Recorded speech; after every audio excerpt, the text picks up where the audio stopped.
Good evening and welcome to Livid Comics Lair. Tonight's guest is the creator of Lords of the Cosmos, and he's currently running his 12th Kickstarter campaign for what is known as the Satanic Coloring Book. So please welcome our friend, Mr. Jason Lenox.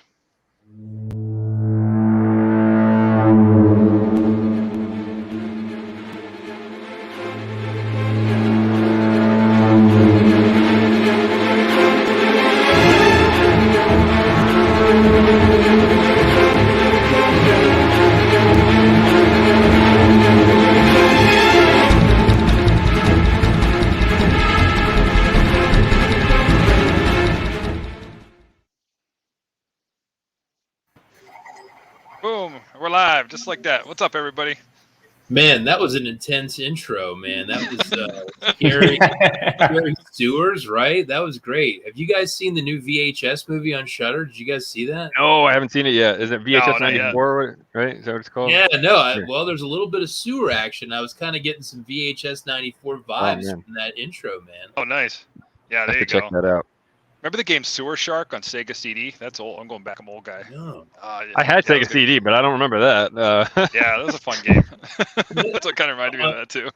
You know, it's another really weird vibe right now. I love Dune, man, the old 80s movie and stuff. And like all of a sudden, because of the new film, there's all this like, let's analyze this film that no one talked about for the last like 36 years. And now all of a sudden, this is deep online chat about Dune. So I'm utterly fascinated with that. But anyway, I'm tangenting on every random thing. We tangent money.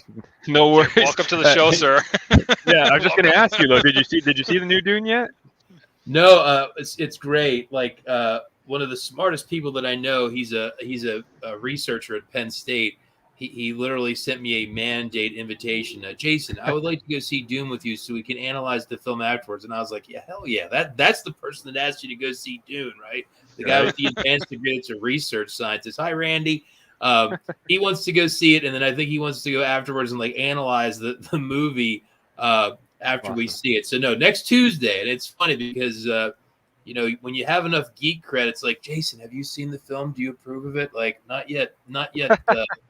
Public. I'll go see it next Tuesday. So I'm excited to see it. It looks cool. I think it's fun to have Dune back in our public discussion. Yeah, right.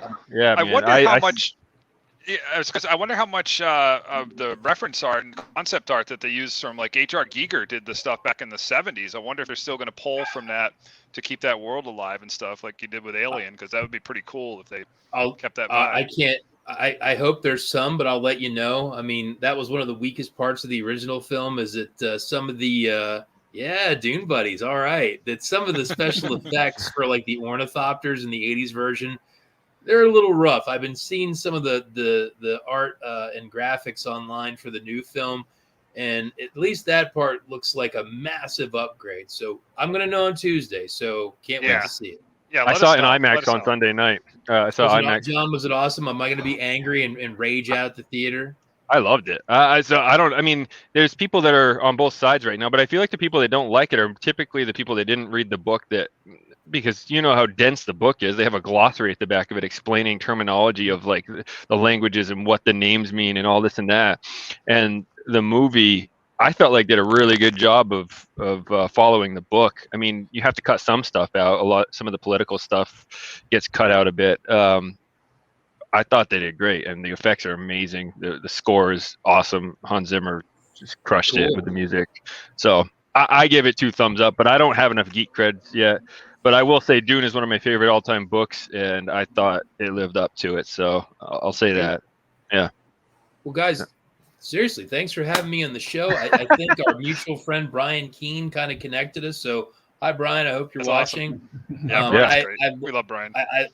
I love to get out during these kind of Kickstarter barnstorming press tours. It's always a real mixed bag. Every show is like a completely different little nook on the internet, and I love visiting. So, guys, I am your guest. Do with me what you will.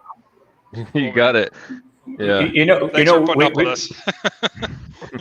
We have invited you because we are really interested in knowing on what you do to have 12 successful campaigns on Kickstarter, and we want to learn from you. That's the main reason you're here. Okay. Well, I'll tell you what. You guys ask whatever you want to know, and I'll do my best to answer the questions and try to get you guys smarter by the time I leave the show. Let's go. Yeah, there's definitely some selfishness, right? We got Yeah. the viewers that we have a lot of indie viewers too, so obviously they're going to learn a ton, but we're right there with them. I mean, we're less than a year old, so we're still babies here. So Sure.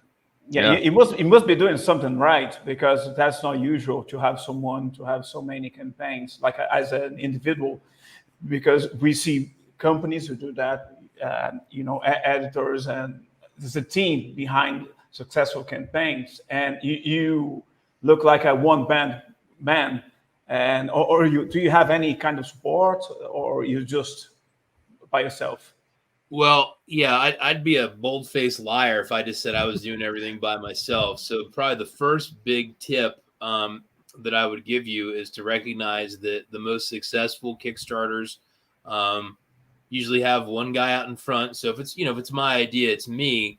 But a lot of what makes me look great is that I'm smart enough to know there's a lot of stuff that I'm not very good at doing. So I work with more talented people. Sometimes it's an exchange of things like, if I do this for you, you'll do this for me. And sometimes you just need to pay people that you like and that are talented to say, look, I'm going to pay you to do this because I know that there's value in paying for it to get done. So I'll talk about this project, the Satanic Coloring Book. So, one of the most important things for me on this project was that it looked good, and that it had a really sharp visual image and videos. So there's a fellow named Rob Anderson that has a show called Backer Paws, and I'm a fan of his show. And what he does is he takes Kickstarter videos, and then he basically, it's like the Gong Show on Thursday mornings, where he shows Kickstarter videos, and then he lets people like me come on, and we can pause it if we think it gets really bad. So I had my last Kickstarter for Lords of the Cosmos. I was on there. There was some constructive criticism. So I was really sensitive to see, like, could I pass like being on Backer Paws, because I think he gets it.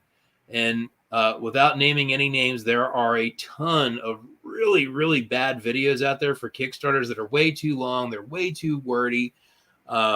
That don't make a lot of sense. And they're things that are going to turn off backers. And there are a lot of them. I have no idea how to make a video.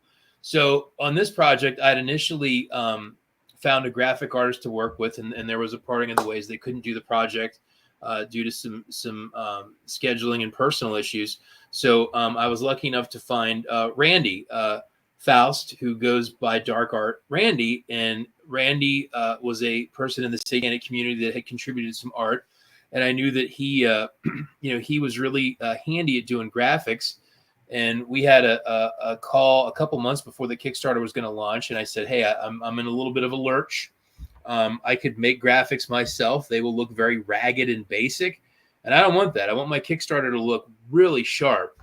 And I'd really like a video that's going to have a certain improvement over my last one, because a big part of this is getting better.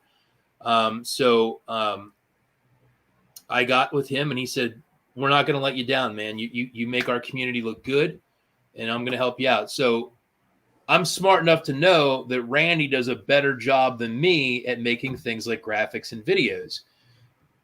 And then what I had to do was, in this case, one of the things that I was really lacking in the past was voiceover and a shorter time. So I actually had to force myself to learn how to write a script. So my buddy that I've collaborated with on a couple projects, DW Comet, does Lovecraft PI. He has done some voiceover scripts, so he sent me some samples. So again, smart enough to listen to other people. And hi, Randy. And I took a stab at writing a script for a video, and that's the first thing that people see. And then I have a client called Dead Animal Assembly Plan, who's a heavy metal band, and I reached out to them about using some of their music, which they were like, we'd love to help you out with some music. So I got some real music. And then Lady Vi, who's also a client and a friend, I did some art for her home, and that's in the coloring book. She did the voiceover. So look, I don't think I would want to really hear my voice a whole lot in a video, but the first thing you see in these things is a video. So, I mean, we can play my video and check it out. We can critique it. But my goal here was to have a video that was sharp and tight and not much more than a minute. And I wanted to make it fun and easy to understand. And, you know, by bringing someone like Randy in, he was able to animate the images. He was able to add some effects. He tweaked the sound levels of the music. Dead Animal Assembly Plant's professional musicians, and Lady Vi has an amazing voice. So, Right. you know, by knowing there was a lot of things that I wasn't good at, or I'll try to teach myself and make this my first video, one of the big purposes of using other people is acknowledging that I'm not the best at doing everything. So, you know, it's funny, you know, Rogerio, when you say like, wow, like you're, you know, one-man band, it couldn't be further than the truth. So even at the bottom of this Kickstarter, there's a massive list of all the people that worked on this project. There is a ton of people. You know, it's my project, so I'm like the architect, and this is like my house. So, you know, all those graphics are things that Randy made with the idea that I want this to look clean, smooth, and professional. So it's easy to read, easy to understand, well laid out, and has an overall unified look. So like my art is like the raw material, but it's about finding those people to bring it home. That last 10% can separate something from being okay to really good. So a guy like Randy, he was able to take this raw material and really make it shine. Some of these big long menus I had laid out myself on Clip Studio, and you know, I said, this is what I'm thinking of, and they didn't look that good, but he was like, I understand what you want, you're communicating clearly, I'll take it from here. He made it all look great. So, you know, the very first tip, and it was funny because even during this process, because Randy had never done a Kickstarter, you know, he had said, you know, watching people, and he mentioned comedians several times. He said the best comedians focus on doing jokes. They're not trying to do their own marketing. They're not trying to do their own merch. They're not trying to do their own press. They bring in other people because they know there's value in paying people to come and do the work that they're not good at doing. Yeah. So that's step number one. That's huge. Yeah. Jumping in there a bit. I mean, that's even, like you said, even just putting the Kickstarter together, like laying it out. I mean, we did our first one a few months back, and man, that was tedious. And you know, Joel luckily was pretty good with some graphic stuff, so we still kept it in house with just the two of us for that. But you know, using someone to do the trailer for you, we used someone out in LA to make like a little movie trailer for us, and you know, really try to take advantage of using the experts. So that's huge advice. You know, you've seen some Kickstarters that the project could be great, right? And then you see that you click on the trailer and it's the person talking for 5 minutes and that's it. And then you know, people just leave that. You know, they don't even go any further. So. And one of the things is too, this project is about, you know, my art and my guest artists, and you know, we can watch the trailer, but the trailer is about the art. And one of the things that I can't believe in a lot of these Kickstarters, it's like pasty-faced middle-aged guys like me, and like they show the art for like 10 seconds, and then it's like, hey guys, I'm Jason, I have this project, and let me tell you about it for 2 or 3 minutes, and then I'm doing this, and look, I think there is value in hearing people, you know, that do projects talk, but that is places like this that is more of a talk show format where we could talk for an hour and a half and go down tangents. But for something like this, this mug ain't selling it, right?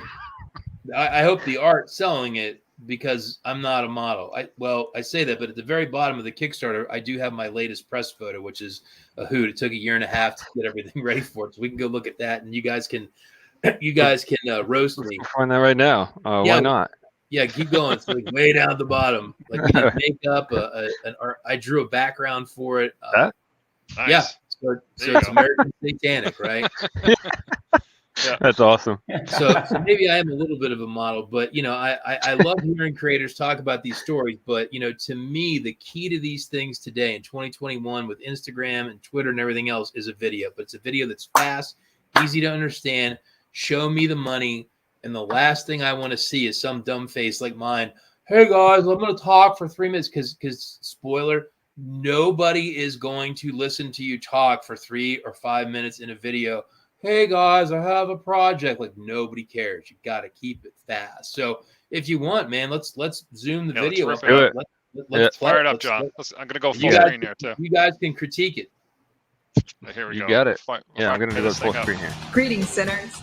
Join Jason Lenox as he presents the Satanic Coloring Book, Volumes 1 and 2. Volume 1, Rituals, focuses on the ceremonies of Jason's infernal and erotic satanic artwork, featuring Jason's signature satanic stained glass and heraldry, legendary satanic characters Baphomet and Lilith, dark and grotesque rites designed to arouse and fascinate you as you color. Volume 2, Animals, is a second all-ages journey into the world of Satanism, with a demonic bestiary for you to explore, highlighted by devil dogs, unholy goats, and Jason's favorite, satanic cats. Are you ready to color deliciously? Then hail Satan and back the Satanic Coloring Book, Volumes 1 and 2. Now on Kickstarter.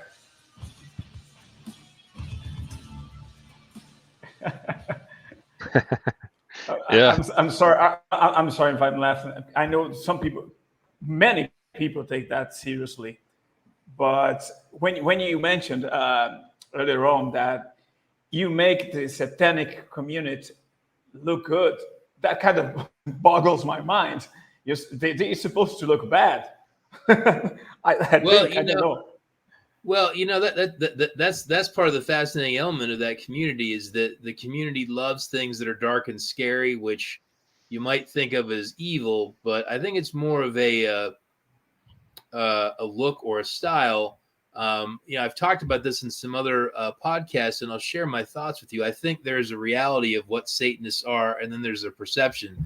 I think the perception is guided by three things. One, people didn't pay attention in Sunday school, so they view the devil as kind of like a supervillain, even though if you actually dig into it, God's body count is much higher than the devil's, which I think is 3. God's could be several tens of millions. The second thing that I think informs people is Hammer horror films from the 60s and 70s. Films like Slaves of Satan or Satanic Rites of Dracula, Satan Rides Out, etc. People are afraid of, the imagery they see in those films. And then the third thing is the 1980 Satanic Panic. A lot of the talk shows, Geraldo Rivera, there was a kind of a lot of like misguided, like we're going to blame Satanists for kidnapping people, but there's no real proof to any of this. It's just kind of things we make up to scare people. The reality of it is Satanists tend to be people that have a darker aesthetic. They like scary things. They love Halloween. And they're people that are fighting for individual rights, and they fight back against authority, and are some of the nicest people that you'll meet.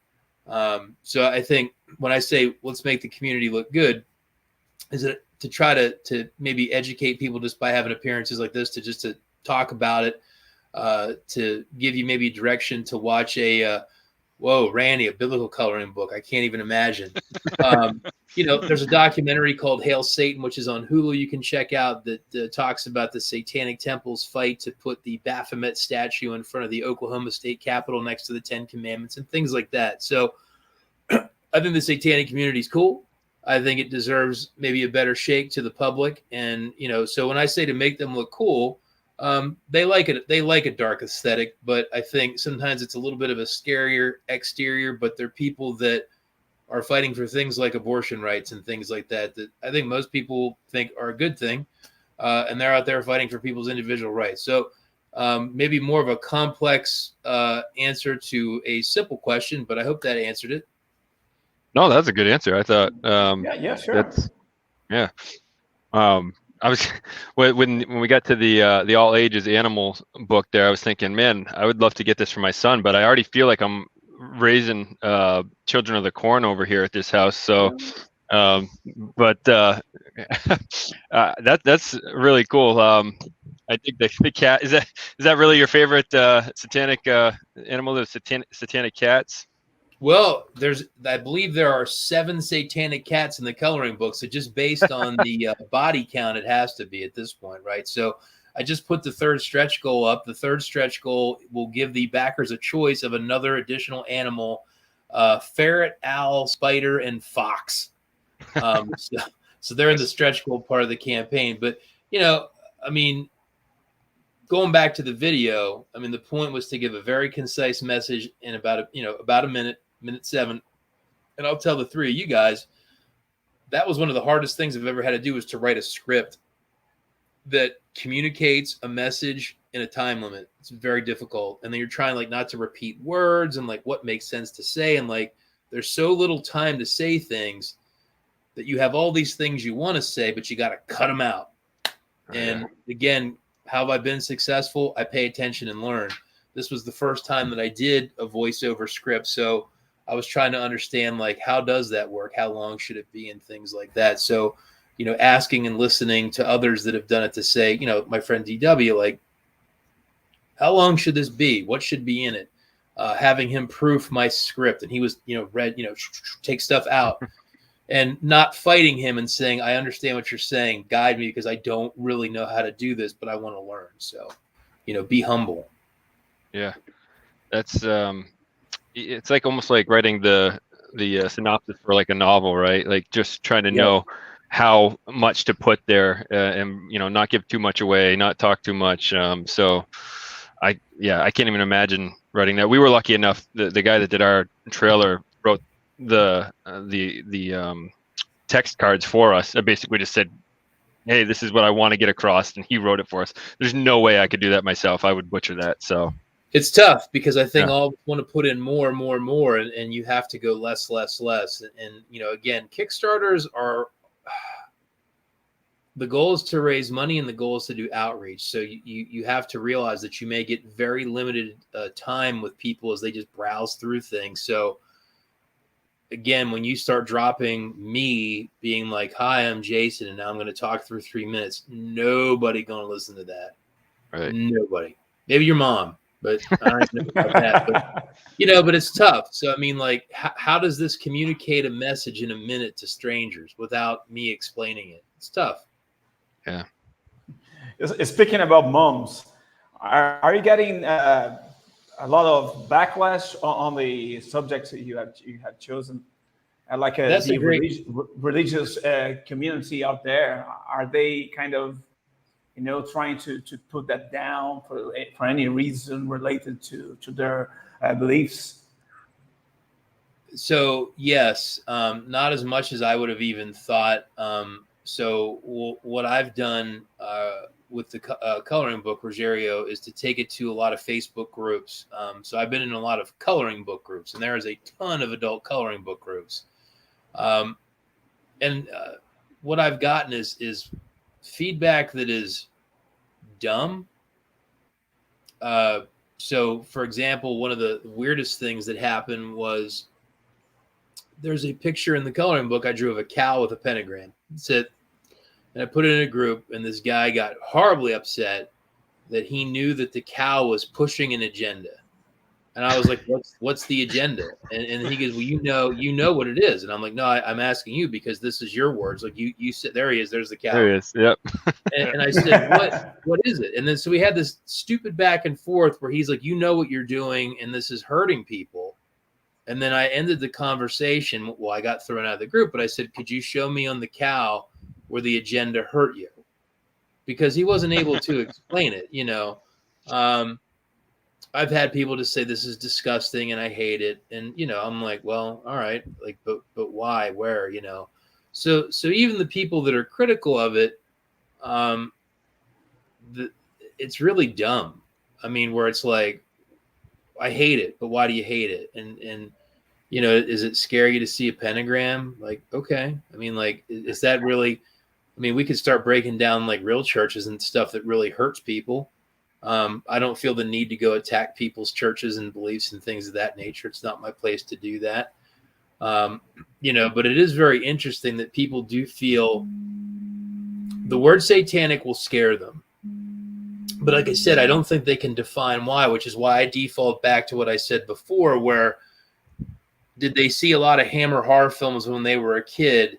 And did they see some kind of grainy VHS video at some point in the 80s where, some kind of shock host was like, children's every town in America have been kidnapped by Satanists. And, it's like, well, they really weren't, but if that's your narrative that you want to say, and it's interesting how fast rumors start. So at work, I had a coworker that was going nuts that Joe Biden was going to charge everyone 8 cents a mile to drive their cars very soon.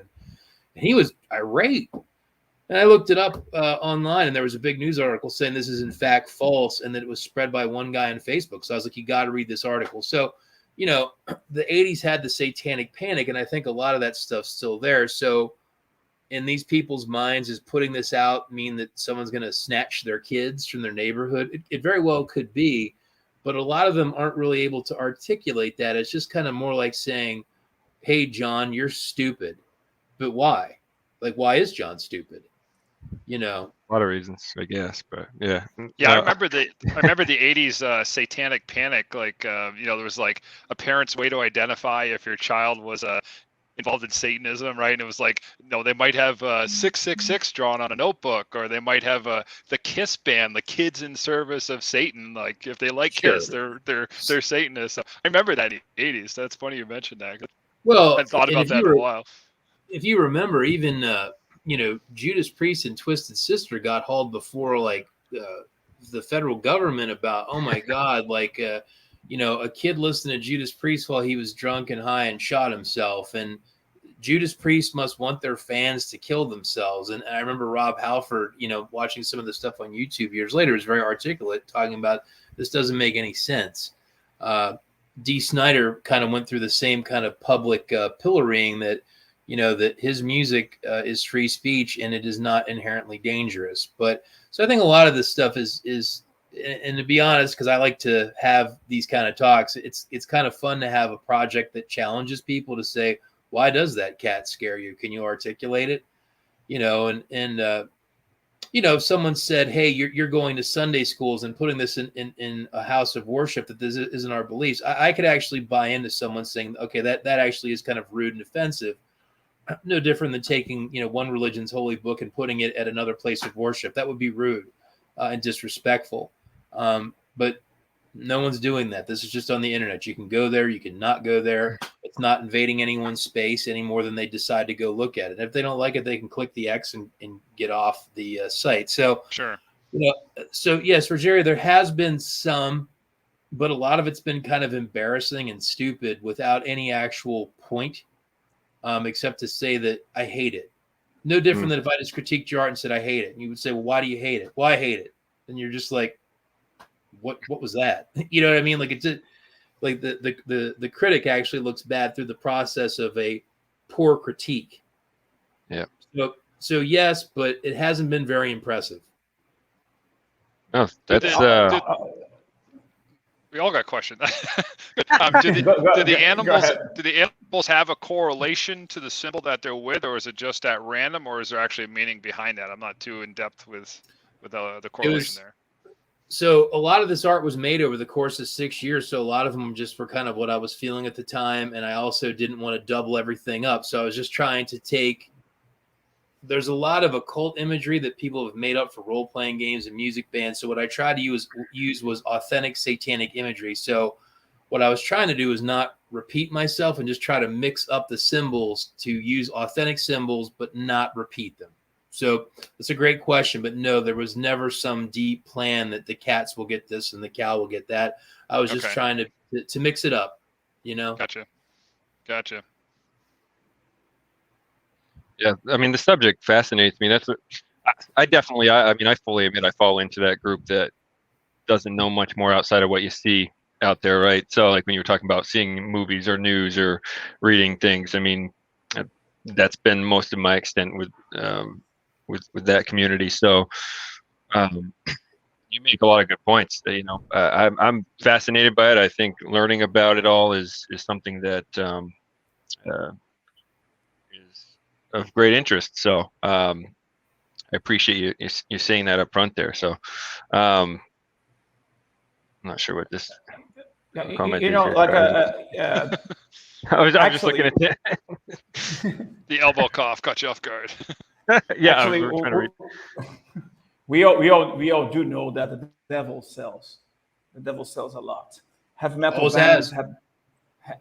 heavy metal bands have discovered that long time ago. Art you know. films, I metal made in bands. metal bands, films, because people love being scared. But when it comes to Satanism, which there's a worldwide community, Mhm. and like I don't know if you have done your research about the imagery, the origin of why Lucifer looks like this, Baphomet looks like that. And I don't know if you know, but there was a guy called Gustave Doré. Probably you know him, the French I do. illustrator. Yep. The French illustrator. He was the guy who kind of established the way the devil looks like, you know. And before him, and I don't think there was a great depiction of those characters. And after that, you know, the devil started developing, and many creators have done their own kind of interpretation of the image. And what did you do on your coloring book? Did you adapt those kind of depictions, or you have kind of put your own stuff in there? Have you added anything to them, or were you kind of strictly attached to what you have seen? So Doré, you know, he is, you know, really well known for doing a lot of Bible illustrations, and then also I know the Inferno was huge. So you know, Doré is one of those artistic, kind of like Albrecht Dürer. Those two guys, and if this was art history, I don't know who's first, but Albrecht Dürer and Doré to me are kind of like two pillars in that very classic Bible, mythology, literature, art. Were exactly they built out a lot of that visual imagery of four horsemen of the apocalypse. You know, Babylon, the queen of horrors, the devil, God. You know, classic things from the Bible. You know, Jesus, Cain and Abel, etc. So when you start going down this rabbit hole, there's a lot of really amazing art that's really, really old, and some that's really new, because, like you said, you know, this imagery has kind of melded itself into pop culture with like lots of roots that can be very old. So, you know, one of the characters in the book, I did Babylon. So I actually there's a church across the street from my house. They're Seventh-day Adventist church. And a couple years ago, they were advertising one of their end of the world events to go learn about the apocalypse. So I signed myself up under a pen name. And I went over and sat and listened to some end of the world talk and did some, you know, amens and took some notes. Didn't walk directly home, kind of went around the neighborhood so they didn't see where I lived. And, you know, and in this case, so I went and I reread the Bible in Revelations, because that's where a lot of the stuff comes from. And I started taking some notes. And then I went through the process of looking at a lot of old art, like as old as I could find, on Babylon. And then I found there's a lot of new art with Babylon where she's kind of been co-opted by conspiracy theorists, anti-one world government people, etc. And I really wanted to take a stab at doing Babylon, right? Which again is one of those characters that has been drawn many times in many different ways. So one of the things that I did with Babylon during lockdown was I decided to take my run at doing that. And then I did a lot of research, and then I kind of shut it down, and I tried to wipe my brain, because I was like, I don't want to just sit and look at Albrecht Dürer's version of it, because his version is really cool. But what you don't want to do is redo that. So that project was big. The actual full-size piece is that I did was 44 inches wide by 34 inches high. I worked with a model in Los Angeles. I did a remote photo shoot with her where I designed the photo shoot, and then her partner, I believe, took photographs on a bench where I laid out what I wanted her to do for reference and outfit and everything else. So that was kind of a weird experience to run a photo shoot from 4,000 miles away where I wasn't there. And then I started doing research on animals and why, and I started to figure out there was a composition that most artists, if not everyone, drew this from the side because this thing has 7 heads. So if you drew it from the front, how do you see my face if there's all this stuff stacked up? And I really kind of got lost going through that process. And so the version in the coloring book is a 2-page spread. And you can see the art. It's in the campaign. So, to me, there's a lot of learning that goes into this where I really felt I learned a lot about that character and its iconography. And then the anatomy of how does a cat have 7 heads and how big is the person compared to the cat? So there's a lot of little, rabbit holes you fall down in this process. But, and I'm going to, bastardize his name, but the artist that, drew Baphomet in the 1800s, Eliphas, I can't think of his last name, but it's in that art, that Baphomet image. There's a lot in that image where it's a creature that has a goat's head. It has a phallic imagery, but it has one arm like a man, one arm like a woman. It has breasts, so it's really androgynous, and things of that nature. And it was to, embody magic and transformative powers. Lilith is in the book, and Lilith is, part of the Adam and Eve story. And I believe is really comes from more of a Jewish tradition of storytelling and folklore. But Rogerio, I was also informed by pop culture and things that I had seen. So, there was a guy that in Los Angeles that was sculpting Baphomet heads out of clay. So, sometimes when I was doing some of these Baphomets, I would go look at, his sculpting that he was doing to try to understand, from a 3-dimensional standard, how he was doing this stuff. And, watching films like The Witch, which is only a couple years old. But so to me, there's really old things, whether you take that old dusty Bible off your shelf or go look at, drawings by guys like Doré, or Dürer. And then also, pop culture, looking at and listening to things like Iron Maiden or even those Hammer films, right? Like I sat and rewatched, or I didn't, that's not true. I watched for the first time Satan Rides Out, which is a classic 1960s film about a satanic cult, which is the movie that Iron Maiden used in Number of the Beast, the video. So, and again, I just would take time during this process to just watch this stuff and let my brain digest it. And again, whether it's old stuff that's from when I was a little kid or even before I was born to, new stuff, or even looking at a band like Ghost, where they have, those guys are kind of like the newest kind of Satan-y imagery, and they use it to sell. Oh my God, Ghost, they're edgy, they scare people. Twin Temples, the same thing. They're a satanic doo-wop band. I'm not really into their music so much, but they have some really cool imagery. So it's obviously, you're an artist, you're thinking, how are you thinking about this stuff? Like, what was your process? So, in a real roundabout way, that's been kind of my processing point, individual things. I remember I saw a video for, I can't think of the name, but Carpenter Brute did the video. I saw it on Twitter where they had, it was kind of like a music video where they had a woman with a glowing upside down cross in her forehead. So that was stuck in my head for a long time to, my version of Lilith had an upside down cross in her forehead.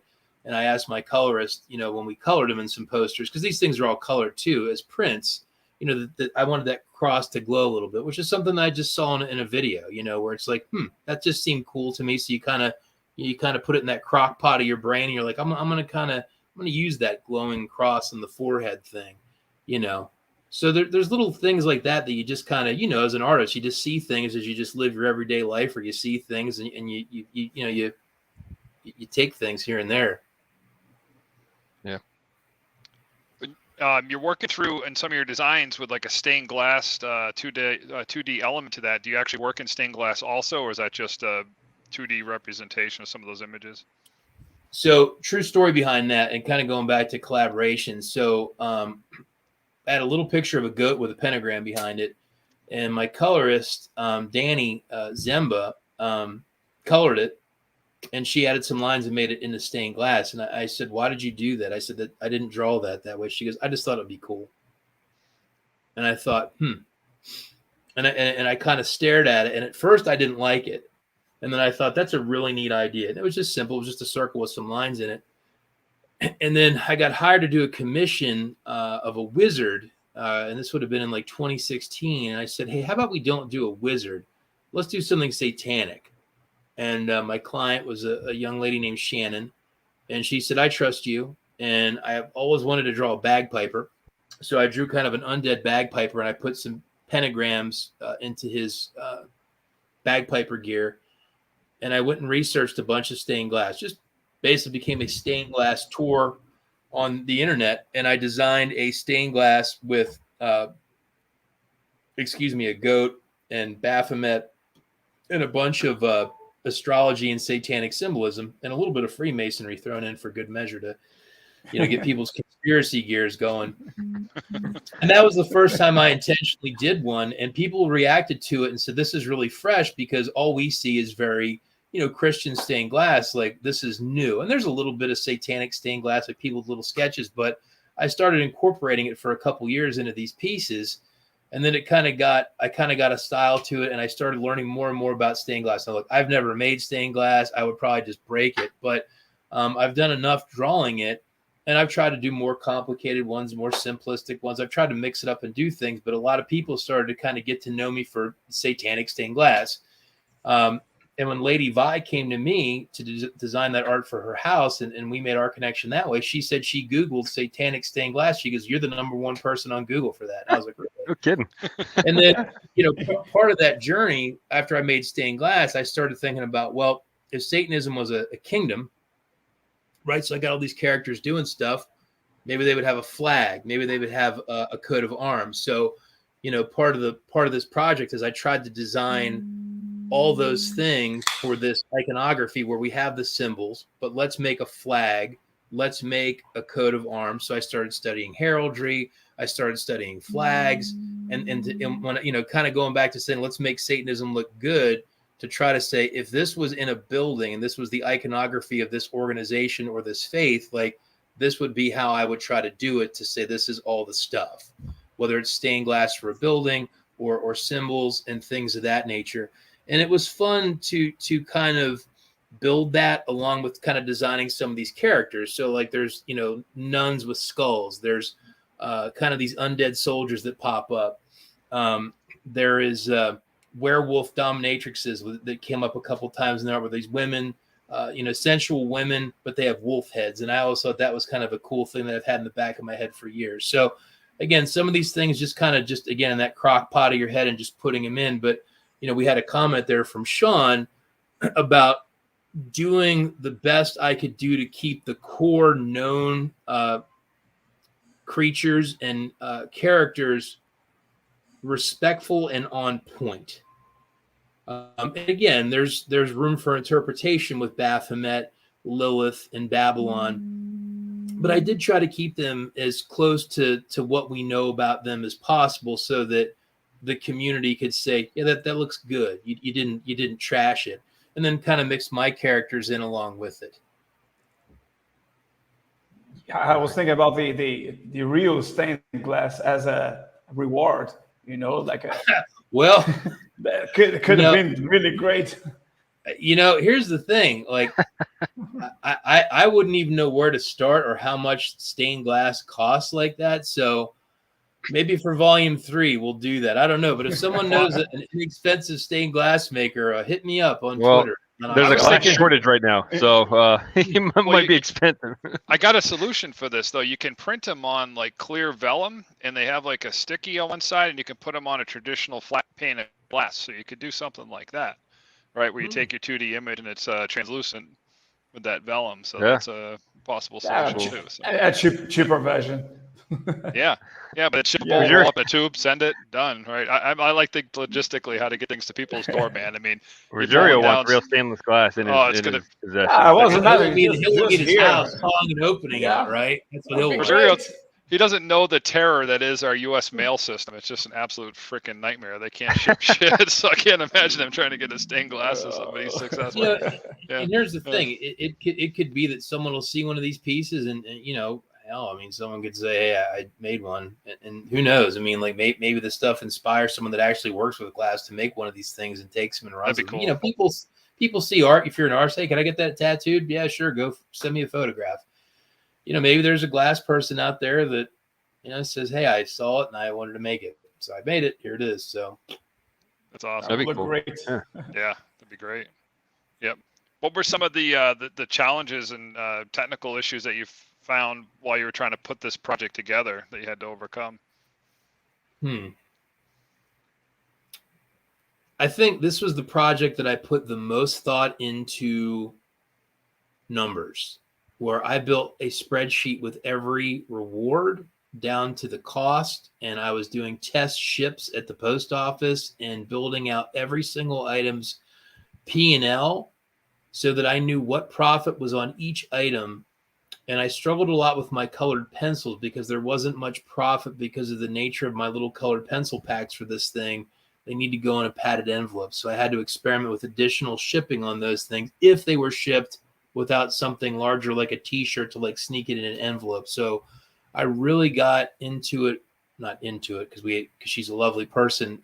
Betty's my local postmaster, and she really helped me walk through how to ship things effectively, where I realized that if I was putting a t-shirt in with comic books in a hardened envelope, it cost more than just mailing the comic books in medium mail and the t-shirt by itself. But I got ahead of it about 6 weeks out, and I really did a lot of work to try to figure out how this would make money at what tier and what level. And in the past, I just would wing it. And this one, I really, really pushed myself to build an incredibly detailed spreadsheet to analyze every single thing you're looking at there. Every pin, every colored pencil, every sticker, every book, international, domestic. I put a lot of thought into it, and I put a lot of work. And I think that was the hardest thing. It wasn't necessarily a technical problem. It was just making sure that the numbers made sense, because the worst thing you could do is just say, hey, I sold $10,000 worth of stuff and I lost $1,000. Right. You know, so I put a tremendous amount of thought into the numbers, much more than I had in the past. And again, going back to how have you done these successfully? I didn't want to do that because looking at a spreadsheet and looking at numbers for days is appealing to no one, especially me. But I knew that I had to walk myself through the process before I put it out, because once you have it out and people are backing it, you can't go back and change it. So you got to get it right the first time. So I think that was, for me personally, the hardest part of the project. But I knew when I hit launch, I was like, this thing is good to go. If people are in, Australia or Germany, or Israel or Wyoming, I got it priced right. I got it priced at appropriate pricing levels to sell, but I know I have myself covered on everything. So that was a good exercise to force myself to do. And again, for anyone doing a Kickstarter, doing a P&L from inventory cost is this per unit, shipping is this, shipping is that, the packaging will cost 83 cents. Your exit price is this. The profit is $1.38 per unit.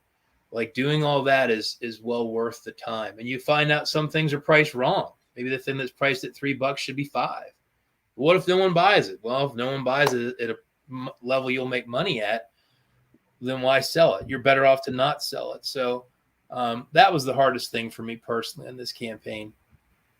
I think that's where a lot of people go wrong, though, with their campaigns, especially newbies. They think of all these cool rewards and they put them in there, and they end up losing money on the campaign on top of what they, when you say, hey, I made 10,000, I lost 1,000. Some of these people are making 2,000 and spending 3. It's like they're coming out at a loss because they get all these big physical rewards or stretch goals. And so when you were making the spreadsheet, because this is huge for people, I've read so many horror stories about this with shipping costs and so forth, especially now with cost jacking up. When you had, and I should have looked at this here. I don't know if you did it as stretch goals or just rewards or add-ons here, but when you think of stretch goals, how do you plan that out ahead of time? Like when you have like a spreadsheet, for example, and you say, okay, at X amount of dollars, everyone above this dollar amount backing is going to get this for free added on. Like, how do you even do that? You know, So- how do you sit there and figure that out? So we're going to answer that, and then Sean had a really good question in the comments. So let's answer your question first. So you have to be very careful about add-ons, because what you don't want to do is do an add-on that screws up your shipping. Okay? So for example, if we're shipping something like a comic, or in this case, a coloring book, right, which is going to go in a hardened photograph envelope, right? Here's a prototype. Ooh, look at that, right? Wow, satanic cat. Things that work well with this are things like a sticker that you can just slide in, right? What you don't want to do is start putting something bulky in here that starts to screw up the shipping. Okay, so there's things with mail that if this thing sticks out too much and it doesn't slide through a slot, it costs more. There's all kinds of weird stuff that you can learn at the post office. So in my case, with this project, my stretch goals are just going to add new art to the book. Okay, there were some pages that I did a little bit of repetitive artwork in the animal book, and I did prototype books to send out to influencers to get, you know, hype about the campaign before it launched. So I have a printed copy of the book. And one of the things that I did in this book that I'll show you, that when I saw it in print, I wasn't real thrilled with. So like on this spread, I have, for example, this, I always get confused with doing these things. I have this symbol and this cat here. And then the other page, I have the symbol. And I thought that's a little repetitive. So one of the things that I thought would be a fun stretch goal would be to say, hey, I'll get rid of that repetitive page if we hit a certain point. And guess what happens? Everyone gets new art, but the shipping stays the same, right? Yeah. So it's kind of a little, so here's the thing, like everyone can be excited, like, whoa, Jason's going to draw a satanic pig. Hell yeah, right? But I didn't change the shipping one bit, right? What you don't want to do is start saying, everyone gets something that weighs something, right? Whoa, well, now you just screwed up. So let's say I have 250 packages. I just screwed all that up. So what you don't want to do is mess up your shipping. So if I would have done stickers or postcards, they just could have slid right in. But if I would have said everyone's going to get something that's bulky, huge problem. So the trick is to plan things out that you can add in that people are excited about, that's legitimately good content, but doesn't screw up your shipping. Okay. Yeah. Now, to Sean's point about rising costs with shipping, I probably spent over about 10 visits during a month, about 6 hours with Betty and AJ, High Pine Grove Mills Post Office. And we talked about shipping, and they warned me before it happened, hey, shipping's going to change for Christmas. And everything that they kind of warned me about all came true. So they said, they said, unless this thing is done before September 1st, don't ship it till next year. And they're right. So one of the things that I did was I used their postage rates. They said, if we ship this, it'll so I had all the things. So I had my spreadsheet, and I knew I had enough margin on these things that even if the price is doubled on shipping, I would still have plenty of margin, right? Now, I'm going to assume that my margins will probably stay pretty correct, and I'm not going to ship these things till next year. I went heavy on international. I don't trust international shipping to not fluctuate. So I probably charge a little bit extra to my foreign customers. But again, I'd rather go a little heavy than a little light, because these things may not ship, you know, in January, which leads me to another issue. I had a couple people say, hey, Jason, I got a question. You said these coloring books are almost done, but you're not going to deliver them till next August. Dude, what's up with that? I'm covering my bases. We could have paper shortages, labor shortages. I don't know. I might want to take a break after this is over and not do anything for a month, right? What I didn't want to do is say, I'll have it done in a month, and then I'm scrambling to get it done. So at the very beginning of this show, Rogerio said, geez, Jason, how have you done 12 of these things successfully? And that's one of the funniest things about Kickstarter. It's like a gigantic truth spotlight. It just shines. So the reason I've been successful on 12 Kickstarters is I never overestimated myself. My very first Kickstarter was for $1,000. Yeah. You know, it wasn't some big thing, but it's a win. My second one, I think, was for $300.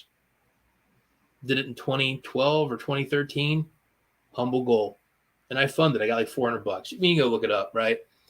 Yeah, Sean's talking about supply, like just supply shortages. To your point, I mean, sure. You know, my wife and I were out driving the other day, and there's a grocery fulfillment business here in town, and they were offering $15,000 for a truck driver sign-on bonus. There's a massive shortage right now in labor and getting people to do things, truck drivers, transportation, building, assembling things, material. Like John and I have run into that with Livid, just getting our print stuff turned around. You know, what was once 7 or 10 days is now taking us 5 to 6 weeks, right? So it's a real thing. So to Sean's point, let's say that I'm like, okay, I need to get 500 bags or whatever. And let's say, you know, it's like 2 months. I tried to build in a ton of time because going back to what I said, pointing the wrong, I get so confused these things. So what Rogeri said, how have you done these things? Is that you can be the biggest failure or success based on what you think. So if I tell everyone August, right? And let's say I get it done in May. You know what everyone will say? Jason's early. He's on top of his game.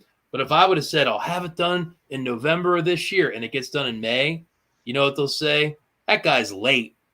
He didn't take care of us, right? I set the date.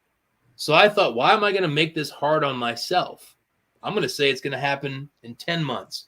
So to the bag and board shortages, to postage problems, to all those things, I tried to make this easy so that I don't get caught flat-footed because I'm sitting in the world saying there's all kinds of problems. Why am I gonna make myself more problems? This thing, I set a goal of $2,500. I put a ton of thought into that number. The actual break-even number is a little bit higher than that. But what I started to learn is that there is a crazy group mentality to fans where if a project funds, other people will tend to fund it. And very successful projects tend to have lower goals to fund really quick. Where if I had put this thing at $9,000, it may have gotten stuck around $6,000 because it's like, well, this has been going for a week and it hasn't funded. What's wrong with it? Mm-hmm. $2,500, it funded in 4 hours. So now the algorithms like it. Yeah, the algorithms like that too. And I saw that your project was selected as a project we love by Kickstarter. So that's got to be a huge boost too, right?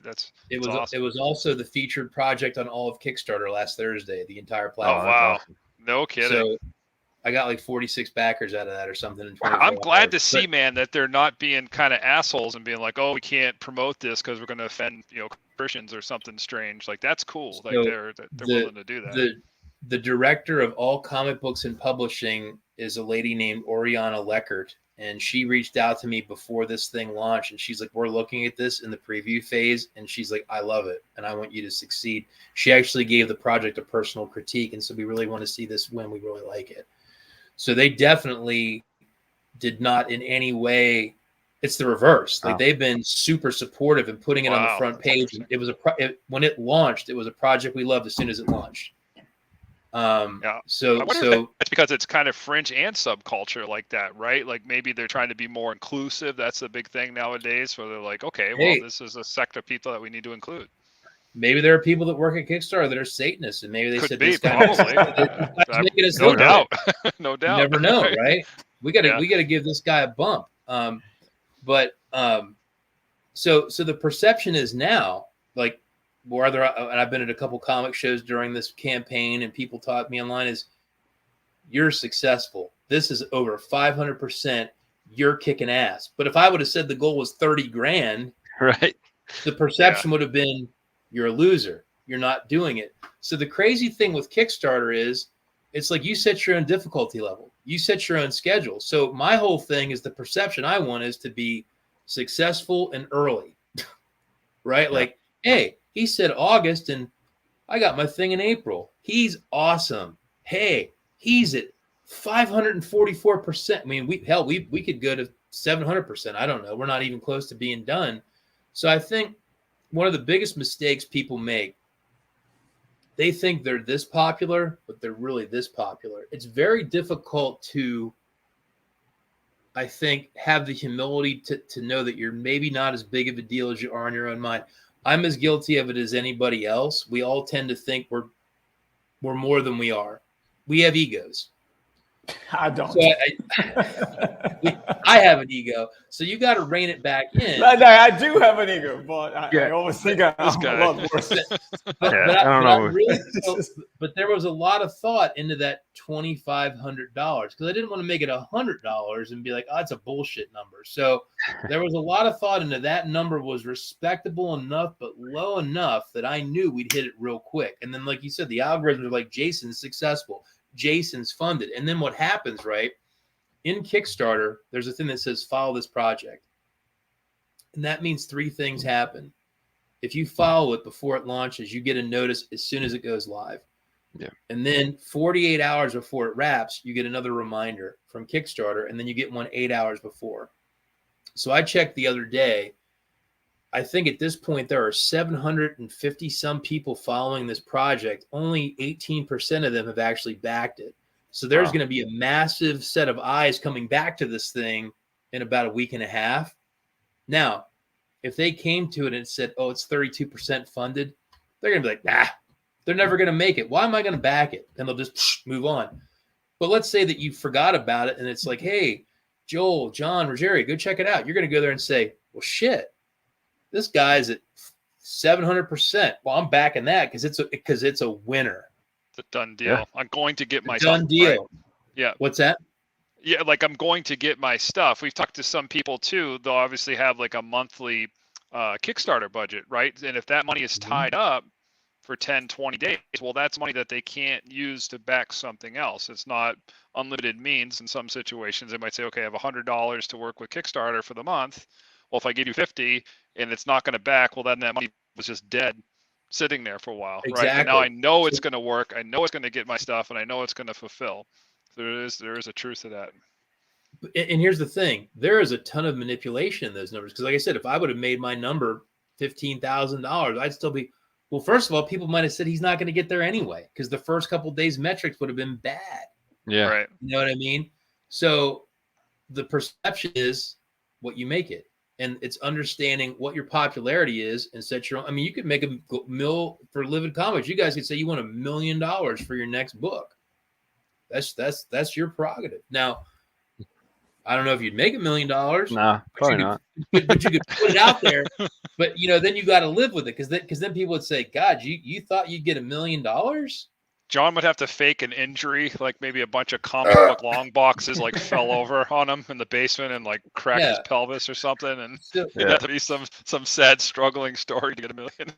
So in many ways, I think Kickstarter is like a crazy Rorschach test, and I think if you're successful at it, I think all that it means is you're better at interpreting yourself and your fans better than other people. There was a Kickstarter years ago, and I don't want to say the guy's name because it was brutal. He had never done one before. I knew him. He'd done some coloring for me once. And he came out of the gate asking for like $35,000. And he had like 3 people back him in like a week, and he shut the whole thing down. And it was just kind of like, and then they don't take it down. You can't erase it. It's like this permanent stain on your record that it's always like, oh, you're that guy. And this is a guy that thought he could have no work put in. And he was just going to show up and give me $35,000. Like, you just don't get $35,000. It's not how it works. Like and there's like that idiotic potato project. Well, I saw the guy made potato salad and got $500,000. Like, okay, that's a lottery ticket, right? Guys like us aren't going to 1%. Yeah, 1%ers, right? Every now and again, he's 1%. Yeah, that was a fluke that went viral. That's a 1% of 1% of 1%. That's not happening to anybody. You don't get to make potato salad and get $500,000. So for guys like us, this is grind. I actually did have a question, ties right into this too. you mentioned, getting in touch with influencers and whatnot ahead of time. Yeah. What have you found timing wise works best, preparing to launch? Like, is this something that, like, you say, hey, 30 days from now, I'm launching this thing, and then you just go hard for the next 30 days, or are you doing this for a couple months? Like, what sort of time goes into getting in touch with influencers, pushing this on social media, all of that before you hit go? So that is a huge question. So the first thing that you got to do is you're always collecting emails, and that's just all the time. You could be at the grocery store and you have your art in a t-shirt and someone says, that's cool. I say, what's your email? Because you know what I mean? I want to know who you are. And you build a database. When I did my last Kickstarter for Lords of the Cosmos 4, I put it together at the end of last year. And at that time, my procedure was always to have these Kickstarters 100% done, and then I would submit them to Kickstarter, like 100% ready to go. And I did that in December. And I remember they said, you're approved, and now you can get a marketing link. And I was like, a marketing link? I'd never seen that before because it changed, right? And I started trying to figure out what that meant. Then it was like, you can go out and share this link, and people could say, oh, I like that project. I'd like a notice when it launches. So for like 3 weeks, because I said January, 23rd is the day I'm going to launch this thing. And so I had 3 or 4 weeks where I was just kind of like, I got this thing. And I think I had like 80 people follow the project. I had my biggest first day ever. And I was like, woo. So when I had that in my head, I was like, this is actually a really good tool. So when I was doing the coloring book, I thought, I'm going to do this differently. So I slapped together junk. It was like 2 images and like 1 tier and a description. And I submitted it to Kickstarter. 2 days later, you're approved to launch anytime. Would you like your marketing link? And I was like, So the original graphic artist for the project made 1 image for the project for me. And I took 1 image and I just started to be like, hey, it's coming. No date. I was like, project's coming. Sign up. Project's coming. Sign up. So from April till October 4th, the day I launched, I was just out being like, hey, check out my stuff. Email, social media, talking to people. And then DW Khan said to me, my buddy that I mentioned before with the audio scripts, he goes, you know what you should do? Call your printing company and see if they'll make you some mock-ups. And I said, well, I don't have the whole book done. He goes, it doesn't matter. He goes, who cares if it's blank pages? He goes, if you can get people to hold it up, get them out there. So I called the printing company and they said, yeah, drop us what you got. We'll make something. And they made me 20 books. They were like what these, right? So even inside, whoops, this one didn't do it, but the other one did. The back cover is blank. The inside front cover, blank. There's a lot of blank, right? But you know what you can do with it? You can hold it up. So I started reaching out to people that were Satanists or satanic adjacent. And I said, can I mail you a book? And I'd like you to promote my thing. Yeah. So I sent these things all over the world. Some were duds. Some people, I'll take one. They didn't do squat. Some people went crazy with them. So there was a lady that goes by Craft Satan on Twitter. She took it to John Waters' camp over the summer, and she got a picture with Kathleen Turner with it. Wow. John Waters, and who's the lady that got kidnapped by the Symbian Liberation Army in the 70s? Patty Hearst. Yeah. So she got a picture of Patty Hearst with it, and I'm putting these things like Patty Hearst is into it. People were like, John Waters is into this? What the hell? So when this thing launched, I had 500 people following the project when it launched. And now it's ballooned up to over 700 because you can follow it while it's live. This project had, I think, 106 people back it on day one. Right? I didn't know the launch date. I was up in the air. And the reason I had to pin it down was Kickstarter reached out to me. Oriana said, we want to know the date you're launching so we can have our press team aware of what you're up to. It would help us to help you promote it. So I I started doing research. Tuesday appears to be a good day to launch for a lot of reasons. So I launched on Tuesday, October 5th, and it's going to end on Sunday, November 7th. But I did a lot of analysis of the calendar. Guys, in the past, I would do stupid shit like say that it'll run 30 days, and I would have campaigns ending on a Tuesday at 1 a.m. or Thursday. Yeah, we made a mistake. We ended early in the morning, so we definitely could did. have done like Yeah. a night show, like a live, end up wrap up thing like this, Yeah. right? But yeah. So this one, Yeah. I was like, no, I'm going to end this on a Sunday night at 9:30. Like, so you get smarter, like where you're like, wait, make it easy for yourself. Run it 34 days because it'll end on a Sunday at 9:30, and then you're done. You're not trying to do a Monday at 10 in the morning or something stupid. So I think I had 5 months, and literally I was like a politician walking around town being like, hey guys, vote for me. Hey guys, vote. Just going to groups, posting stuff. Because part of the issue with Kickstarters is you got this 30-day window to find people. And you might run into someone 2 weeks later and they're like, oh shit, man, I'd be into this, but it's over. But what I did was I made it 6 months. And then it was kind of this, it'll be coming soon, launching soon, check it out. Here's a picture, sign up to get notified. Now, how many more of those people come back in the last 2 days? I might get 200 backers in the last 2 days. We don't know. But there are over 500 people that are following it now that haven't backed it. They're going to get 2 more emails. But a lot of that's because I was out there just pounding the streets for months. I don't know if I do it more than 5 months, but to me, that 5 months gave me a lot of time to go find people. Hey, who are you? Who are you? Right? You know what I mean? Like just reaching out. And some people are like, this is stupid. I don't care. Okay, cool.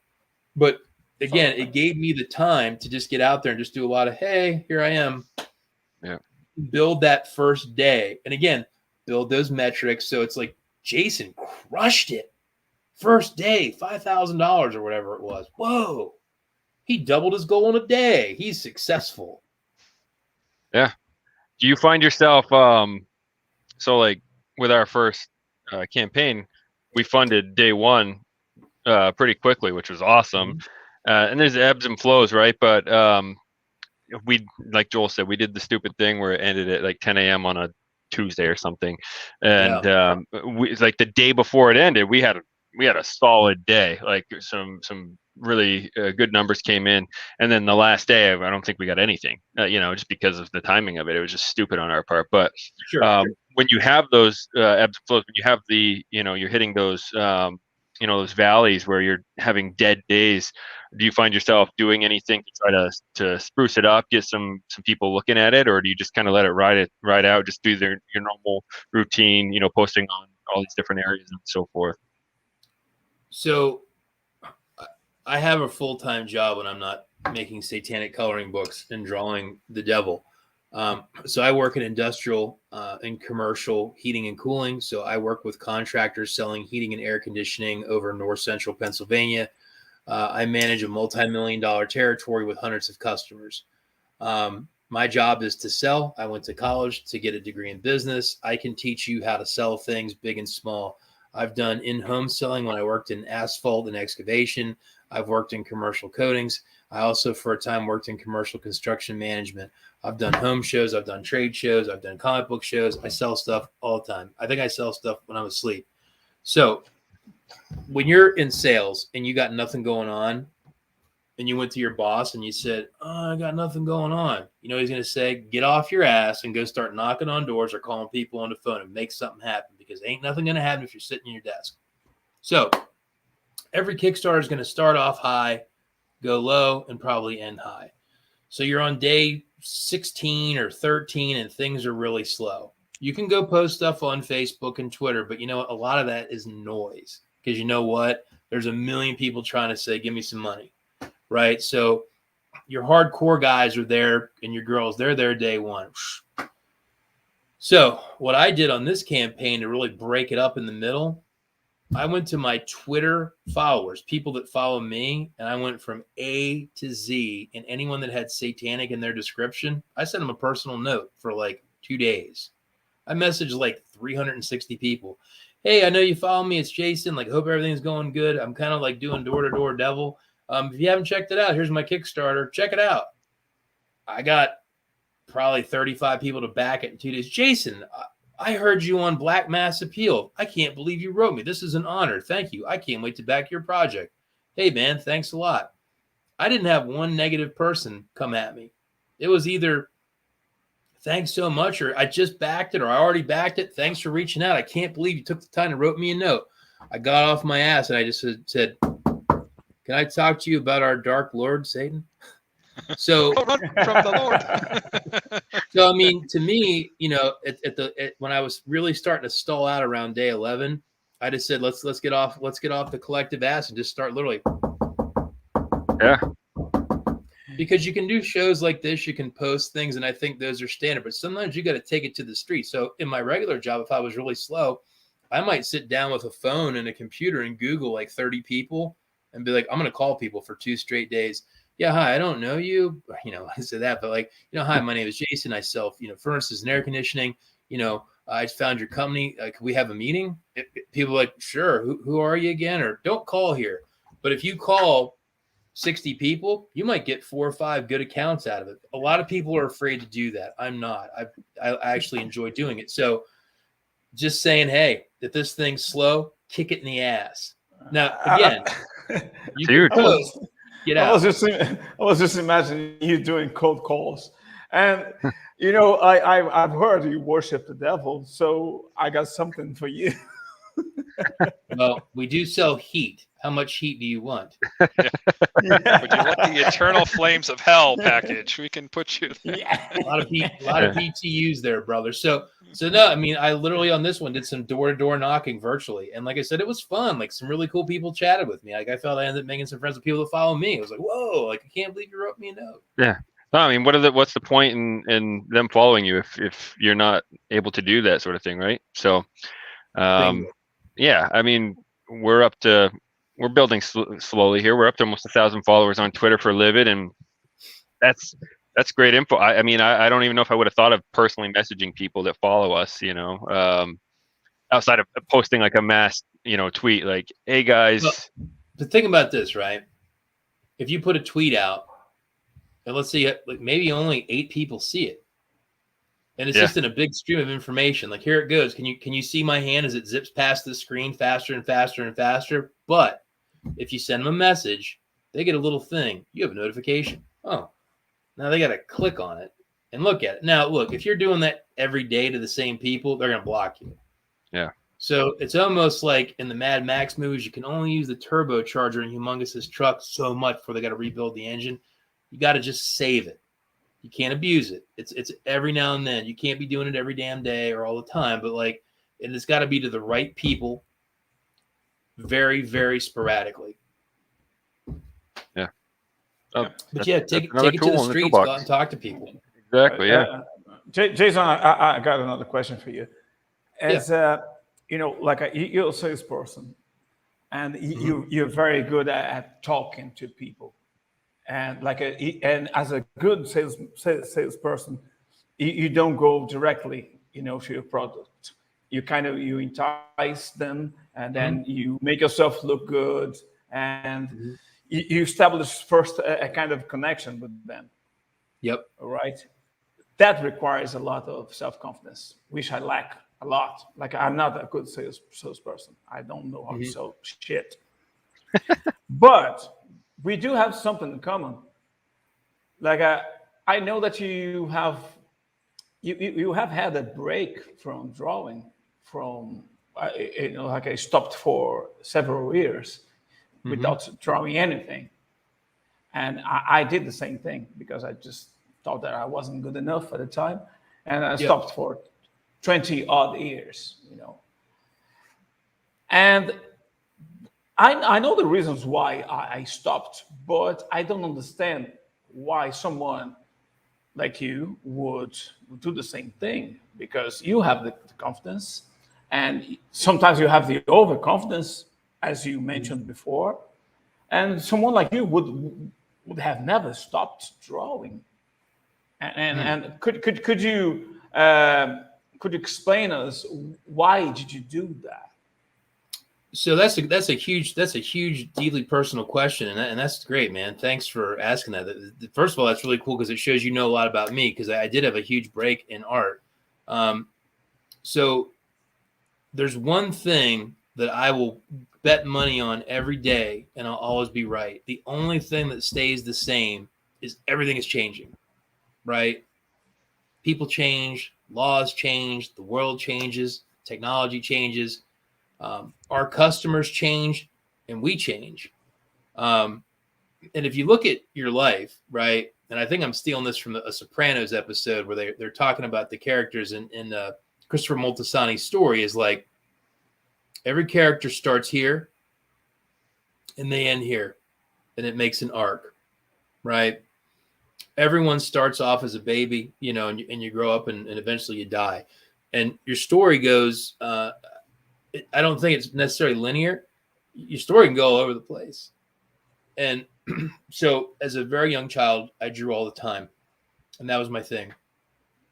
When I was in high school, I got put into a program for a full summer, a state-sponsored scholarship program for gifted artists. I went to that. I don't know if I really understood everything because it was some pretty big concepts. And I was really into that. We had a huge argument in my family between me and my father about going to art school because I thought that was cool. And he was like, I really think you need to think about like having a real job because I have a bad feeling if you go into art, you're going to be poor. And he goes, I know you well enough as my son that if you're not doing well financially, you're going to be angry and you won't be happy and you're not going to like your life. He goes, I think you need to get into business because you're very good at selling things. He's not wrong. So I made a decision not to go to college for art. I went to a traditional 4-year college called Shippensburg in Southern Pennsylvania. Nice place.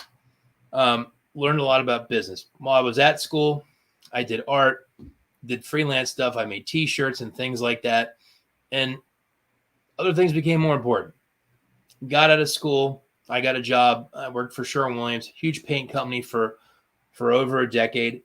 And kind of lost my way with it. I was doing art here and there and just other things happened. Life changed and kind of like that thing that was really important, kind of like a kid's toys. It kind of got put in the corner and then got some cobwebs and it got put in a box and my identity changed. And the things I was doing, I kind of naturally went away from it.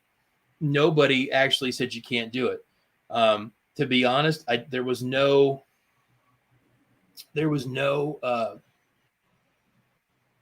big moment. It just faded out. And to be totally honest with you, there was a couple things that really got me back into it. And the first one was that scholarship program I went to around 2009 was shut down. And that really upset me because I had connected with that school and my schoolmates. And this was what got me on the social media. And I think is what got me sparked back in. So I went there to kind of find people to go complain with, right? Because I'm going to go to Facebook and I'm going to bitch because that's what you do. And I went on there and I started talking to a lot of other artists that I hadn't talked to in years because we had no easy way to communicate. And when I was younger, I was surrounded by artists. So you see other artists and it's competitive. So you see really good stuff. So you want to do good too. But what I kind of realized was I had completely been cut off from other artists. I was just around business people. So having art was meaningless to that community. So, going back into Facebook around 2009, I was kind of getting reintroduced to these creatives saying, what are you making? And my wife and I went to a wedding out in Pittsburgh, and we had lunch with some people that lived out there that were from my art school. And we had lunch with them or brunch. And one of the ladies that was there, Kate, who's my age, she said to me, what are you making? And I said, I'm not making anything. And I remember she said, she goes, boy, that's a real shame. She goes, how can you do that? She goes, you can't make anything. She's like, it's very disappointing. Hate to hear it. And we walked away, and I remember I was very upset at that interaction. And not that I was mad at her. It was a very honest statement. But I remember it really bothered me because she was critiquing me. And, Rogerio, from being an artist, that, critiques are what keep you sharp. Let me critique your work. I'll tell you how to get better. So she was critiquing, like, my work ethic.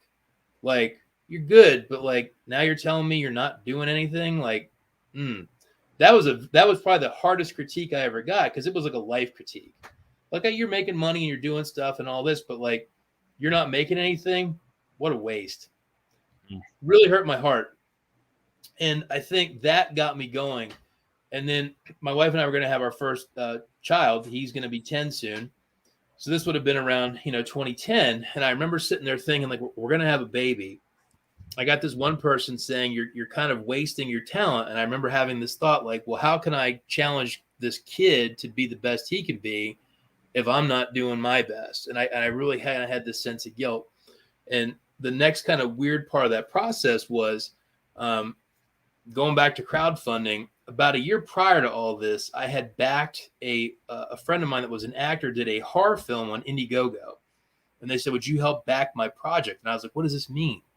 And they had to explain crowdfunding to me back in like whatever it was, 2009, 2008.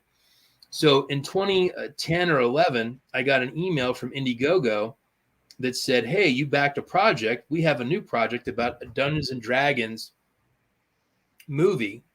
And I thought, well, hot damn, I'm going to write those people and see if I can work for them. So I wrote this director an email, and I said, I did some art years ago. I want to start drawing again. Could I work on your movie?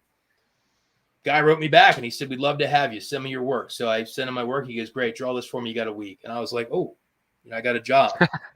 So I drew this thing for him, and it was kind of a thrill because I hadn't been put in the spot to make anything. And they ended up using it in their crowdfunding and their marketing and everything else. And then they were like, thanks for your help. Good job. You'll have a credit in the movie and all that stuff. And they were like, thanks. And I was like, but can I do more? And they were like, nope, we don't need you to do anything else. And then what had happened through that process, Rogerio, was I got a little bit of a good shaming, good humbling. I kind of felt guilty as kind of like, how can I, as a parent, address this with a kid when they're older? And then thirdly, getting that little bit of blood in the water, it's like a shark, right? And then it was kind of like, I'm going to start going with this. And I remember my wife said, well, are you going to do more of this now? And I said, yeah, I'm going to start doing all kinds of stuff. And I kind of reintroduced myself back out to the world as an artist. And I started making things and doing comic book shows and self-publishing and doing my first Kickstarter. And I remember reintroducing myself to people. So I do art. And then people that I had met in that kind of like non-art peer were like, I had no idea you did art. I'm like, well, this is my old portfolio. People are like, you never mentioned. It's kind of the same thing you're saying. Like, why did you stop doing this? So I wish I had a better answer for why I stopped.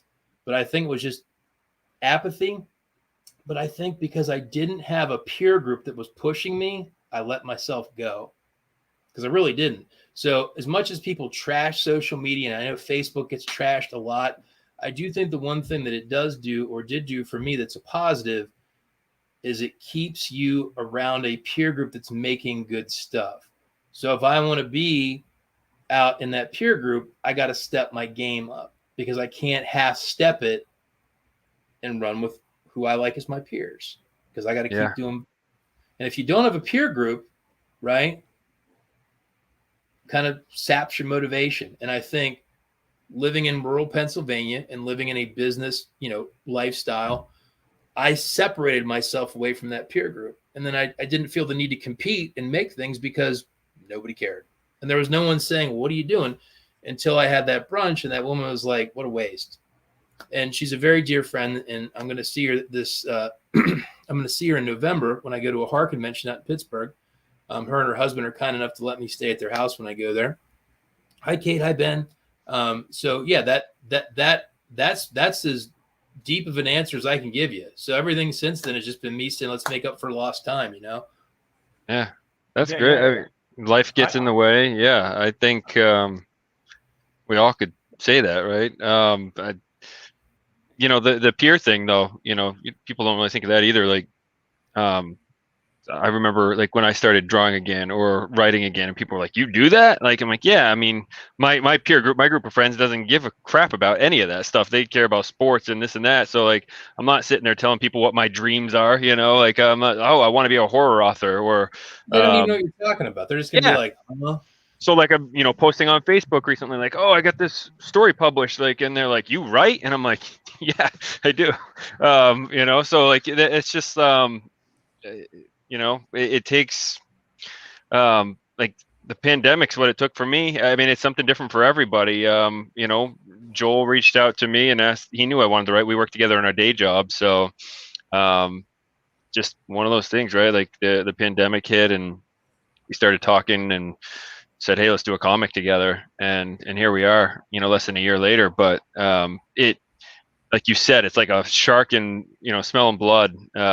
It's that first comic, it's like a drug, right? And now it's like you said, I mean, your wife is like, you're going to keep doing this. And like, I'm going to do a bunch of stuff now.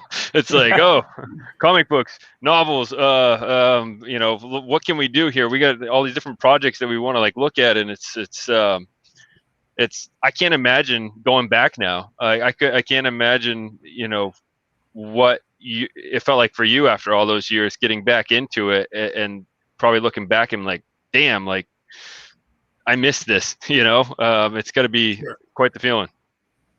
Yeah. And here's the thing. I used to kind of feel bad about, did I miss out on anything? But at the same time, I do think that maybe the way I came to this stuff, it's all worked out, for a reason. Like, I don't believe in some kind of big, God has a plan, obviously, but, I do think that my journey has worked for me.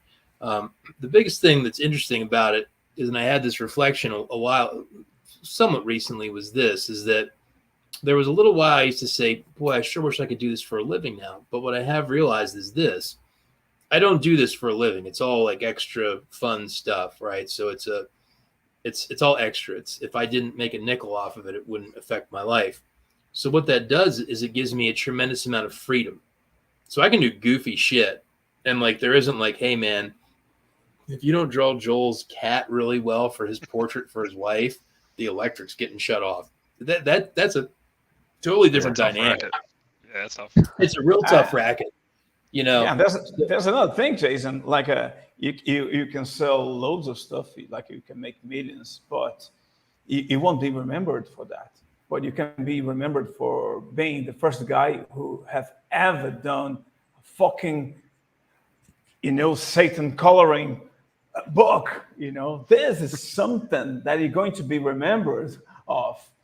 Yeah. It's not about getting rich. It's not about getting, like loads of material things, because like that's bigger than you think, because this is going to survive it.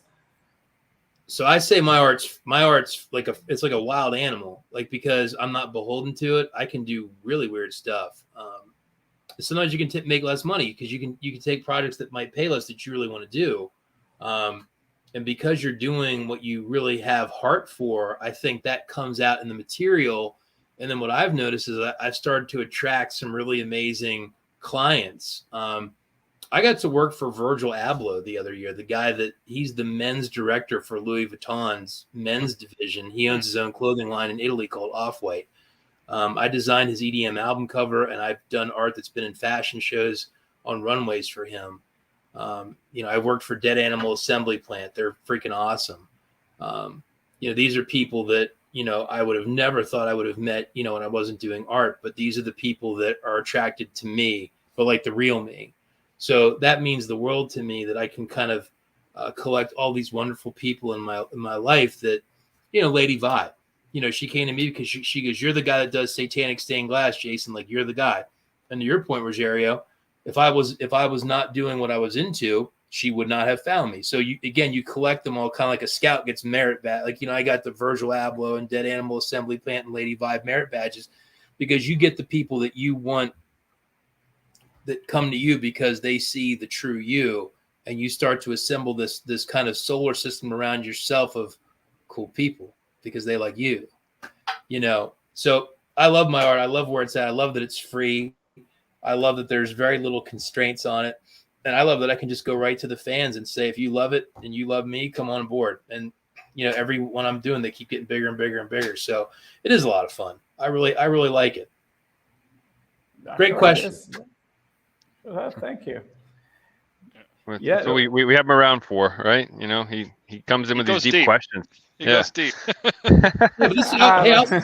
Here's the thing. This has been a great show. I'm going to keep staying on. Let's keep going. What other questions do you guys have? What other hey. Pick my brain. We can go on for a long time. Yeah, You don't know. Forever. Yeah. You're only like steaming up.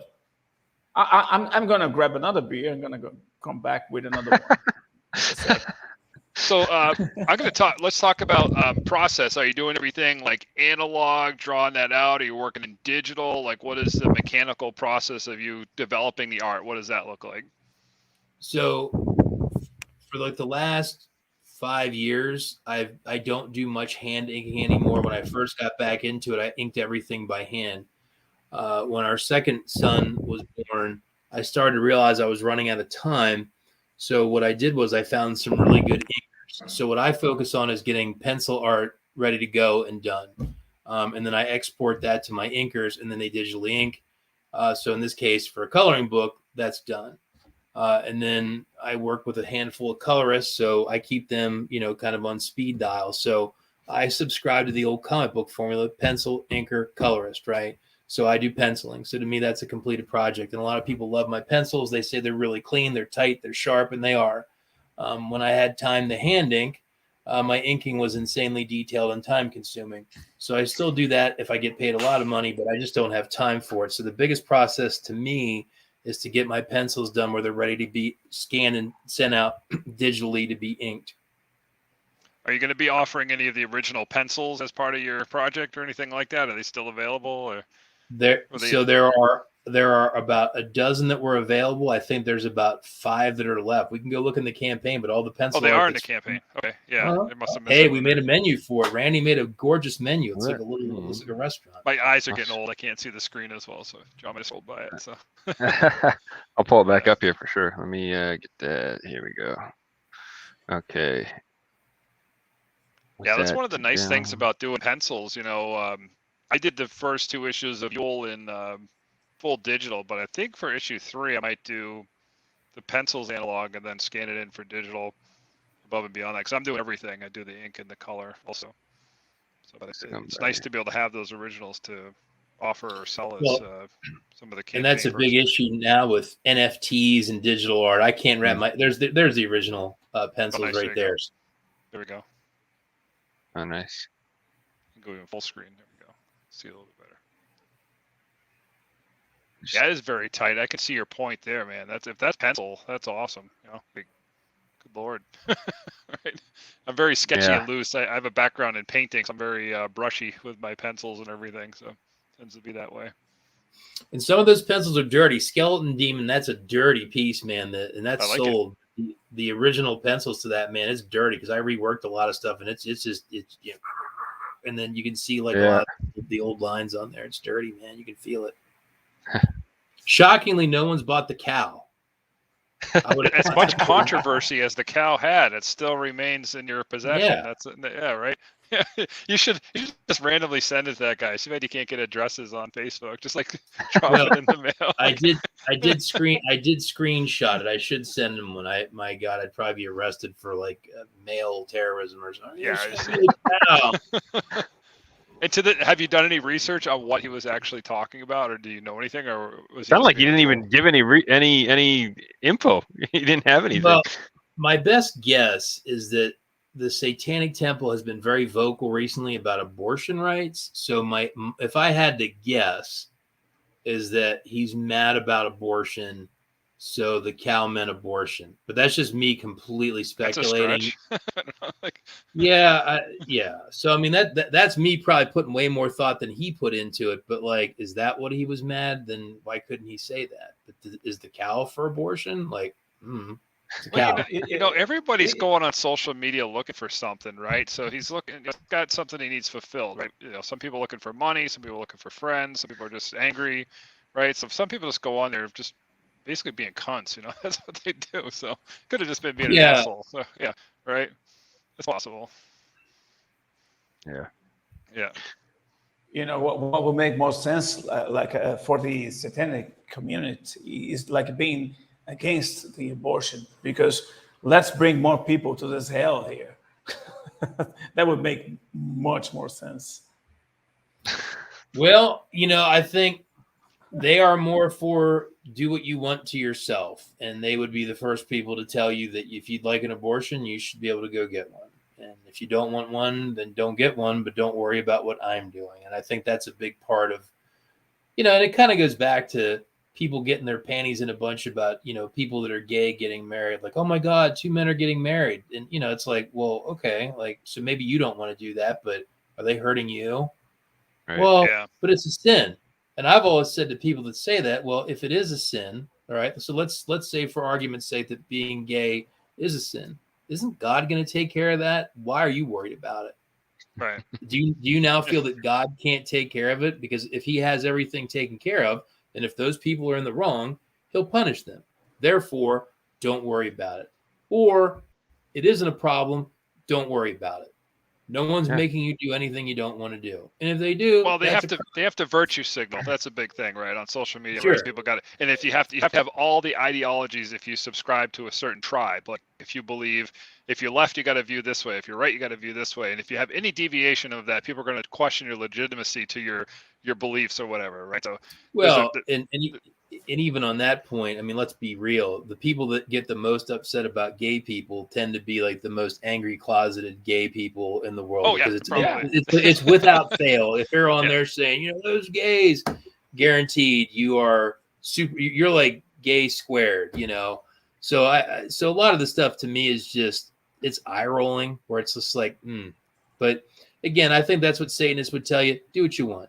You want to marry someone? I think a lot of people agree with that, right? At the end of the day, we just want to be left alone. We want a little parcel of land. We have the people that we care about, and we just want to be left the fuck alone. I think everybody behind that, right? Like, see, there's the crazy spoiler. I think if most people took a look at things like mainstream Satanism, they would say, wow, I really agree with a lot of that stuff. It makes a lot of sense to me.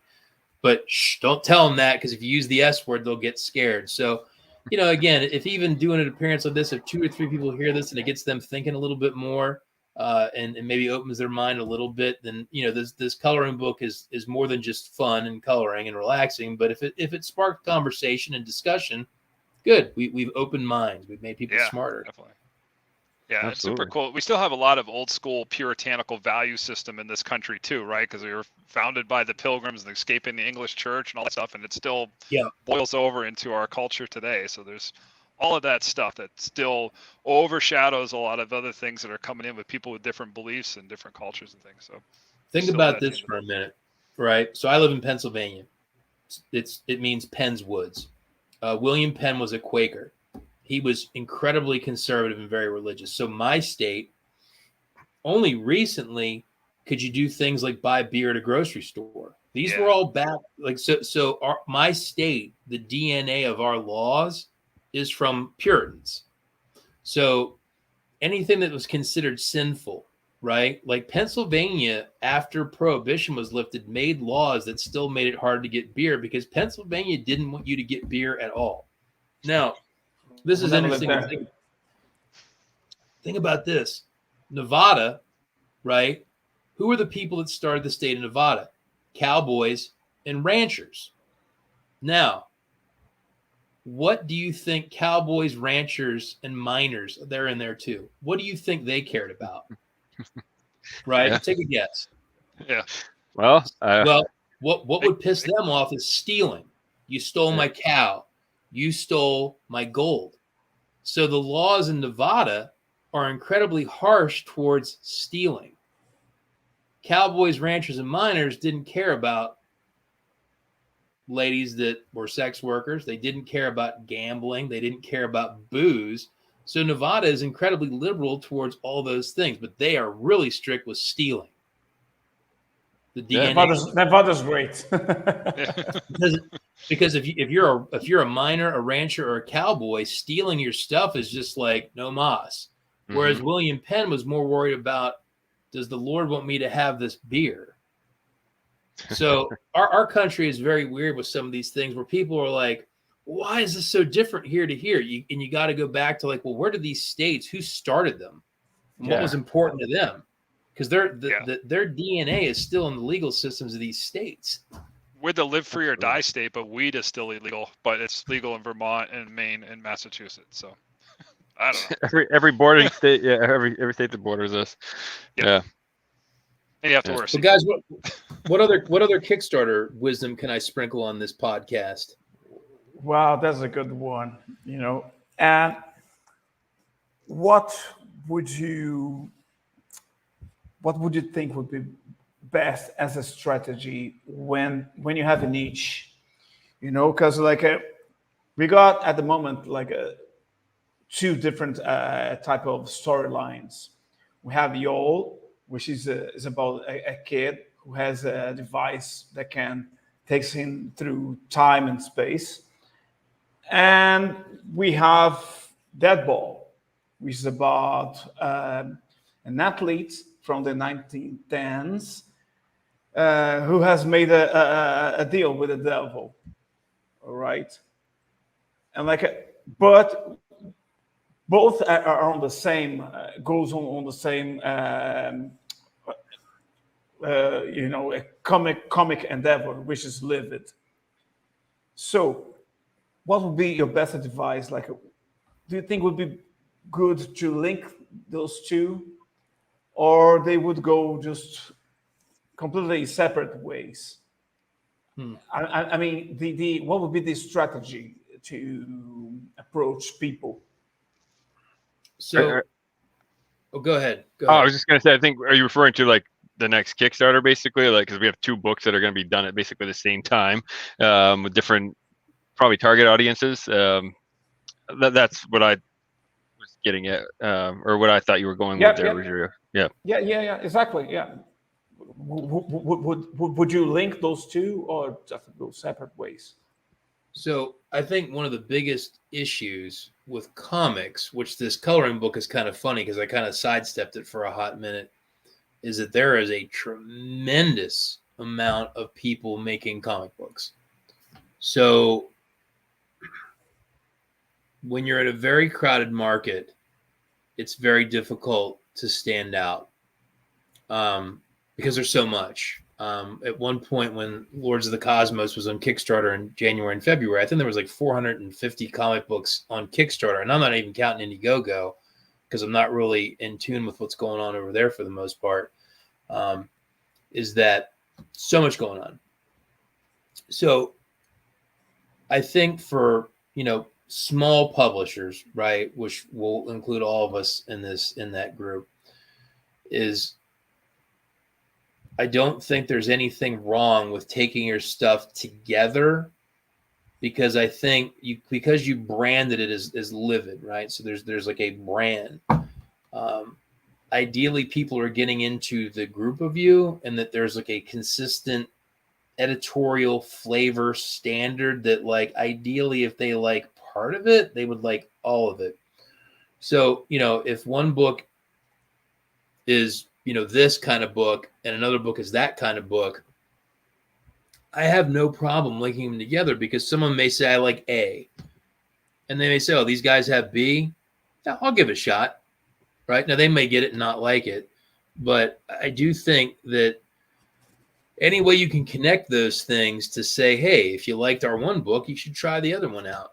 Now, are you going to run them as one campaign with two books? Like this, like my coloring book has two books, right? So are you going to put them on one campaign, like, Livid Comics 2022's books, that we've got two books? Or is it going to be Project A and then 6 months later, Project B? I think there's a strategy you could use for either one. I mean, like with my coloring books, obviously one's for adults, one's for kids. You could buy both. You could buy one.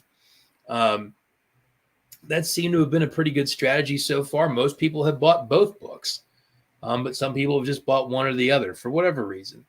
So I think the decision you'd have to make would be, do you run them as one combined Kickstarter, like the Livid Comics Kickstarter, and you brand it as like your imprint? Or do you say, like, we're going to do Livid Book A and Livid Book B? And then, which one goes first? Is it the one you think is going to be more popular or less popular, or you just flip a coin? Or which one's closer to being done? And then do you do something to try to connect them? Like, if you back the first one and you back this one, you get something extra. So maybe you have some kind of hook to get people to come to it. But I think, those would be the questions I would be asking amongst the three of you. Like, how did you want to do this? And then once you knew how you wanted to break it up or not break it up, then I think you would, market appropriately. Yeah. That's the tough question, man. Like, Yule is pretty much family-friendly horror. You know, there's no cursing or really gore. There's some blood, but like Deadball is definitely more adult-themed horror. So, you know, positioning it as Livid, if you give the option to buy one or the other, I guess my concern would be, what if for some reason, and we don't know this going in, book A gets a lot more traction than book B, and then, you know, we only have to print 20 of book B and it's a, you know, we're going to lose money because of the printing cost of having such a small order, which I know that's, I'm exaggerating a bit. I can't imagine 20 books, but you know, like if book A sells 200 books and book B sells 20 books, you know, and then you had this dual campaign, you know. Did John freeze for everyone or just for me? Oh no. I think just for you. I see him okay. Oh, Yeah, can you hear him am I still okay? froze? No, he went silent and he's frozen. He's just like, He's good at like, What? Yeah. Oh no. Well, I hope no one else sees that. You can hear me fine and everything? Yeah. yeah, now you're fine. Oh, I was just doing that. I'm just messing with you. No. I don't know what you didn't hear there. But I guess you know, I was just saying, if we did it as a dual campaign and book A like gave the option, right? Like, hey, you can buy book A, you can buy book B, you can buy both together as some package. And then, you know, what if book A didn't garner hardly any interest for some reason, right? And book B took off, and then it's like, okay, well now I got to go to the printer and say, hey, print this tiny fractional amount of book A, and you're going to lose money on it because you're paying more in printing costs to get a smaller batch. You know, those are the things I'm trying to think of when we do a combo, if we're thinking combo. But so kind of going back to what I said earlier, is about basically admitting there's a lot of stuff that you don't know.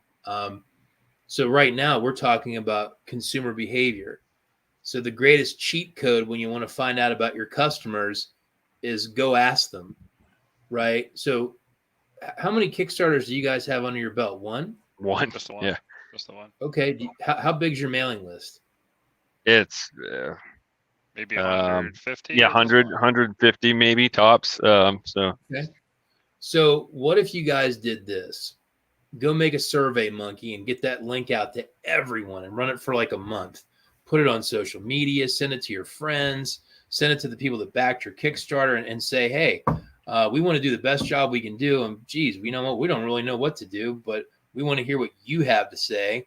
What would you want? Right? And give them enough information to make a decision. And what you might find is that they will tell you what they want. They may say, we really like both together. And you'll say, huh, we didn't think that was the case. Or they may say, we really want to have two. One doesn't really, you know, oh shit, you know.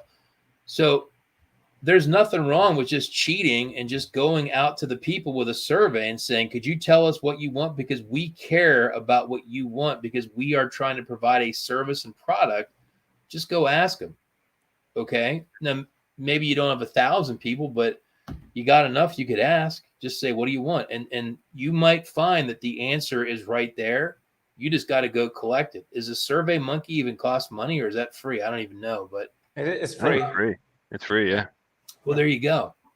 Yeah. You know, now I have not used Survey Monkey, but what I've done is like little blind samples where I'll just go randomly ask like 25 people that I know buy stuff and just say, hey, do you like this or that? And then they'll just tell me, and then I'll just kind of keep track of it on a tablet. But if you really wanted to dig into it, I'd use Survey Monkey. Oh, that's good. That's what we're looking for right there. So I think you can even do polls in like Facebook stories now and things like that too. And Twitter has polls. Yeah, you can do things like that too. So Right. put it out there on all of them, right? Yeah, put it on all of them. Not only does that get people telling you answers, but now they're engaged. Oh, those guys are doing a project? You know, Yeah. You know, could you tell me more about it when it comes out? Make sure to remind me, you know, and then you'll start maybe building. It gives you the ability to start building more of an audience. Share it with your friends. You know what I mean? So I think if I were you guys, I would look into some pretty serious surveys.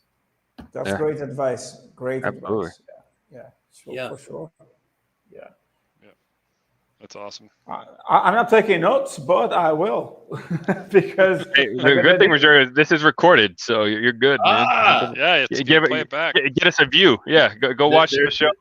There's a lady court transcribing someone with one of those shorthand typewriters where they just kind of like rub their hands on it. John, let me tell you something. Like I never see myself recorded. I never see photographs. I sing and I hate my voice, things like that. Geez. You know, like I don't go behind. Like when I do, it's done. I don't revise it. That's me. You know. But what you need to do is get like a max headroom for Rogério, like a computer face, and then have a voiceover person read his transcript and have like a whole new person. Yeah, be a good angle. Yeah, maybe. Yeah. So if you can find some other way to make me sound different and look different, it's all right. Well, it's not myself anymore, and I look at it.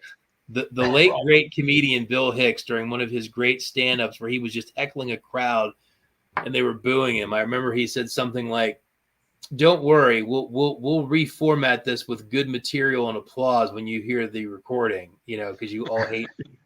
So, you know, it's about editing. But guys, good questions. I mean, is there anything else that I can answer for you or give you some thoughts or direction to help you guys out? Man, I can't think of anything else that I didn't already ask. But I guess if people want to drop in the comments after the show, right? We can any comments, any questions. You're giving great insights. You know, it was really good, and I'm very happy with it. Nice insights, great ideas. And like you have like donated your time to us. We are very happy to have you here. And like I think it was a great program. You know, like you a guy with a nice personality as well. And I just thank you for being here with us. And it's been 2 hours already. Yeah, just like that. Well, I mean, you know, here's the thing. I during a Kickstarter, to me, it's like running a marathon because I try to do as many of these appearances as possible because not only is it doing the live event if someone's watching it now, but, you know, ideally you do a good job in these things and in a year or 2 years, people can say, oh, I saw that guy out there just like I saw you. I was like, I remember that guy. He was on Indie Bolt with me, you know. So part of just getting out is building that digital footprint of you being out. Now, if you're out being an idiot, right, and saying horrible things and pissing everyone off, you know, and those people are out there too, you know, you can actually hurt yourself. But, you know, ideally, you know, as you're trying to build your circle and you're trying to build your reputation and build that, you know, brand for yourself and your projects, it is important to force yourself to get out and to have these discussions and talk about, you know, what you know, because one thing that I've learned is that sometimes it's like, I don't want to meet my heroes, that there are people that I like from a distance, and then I hear them talk and I'm like, So, you know, I found that a lot of people tend to like what I make, but I think what keeps them with me is that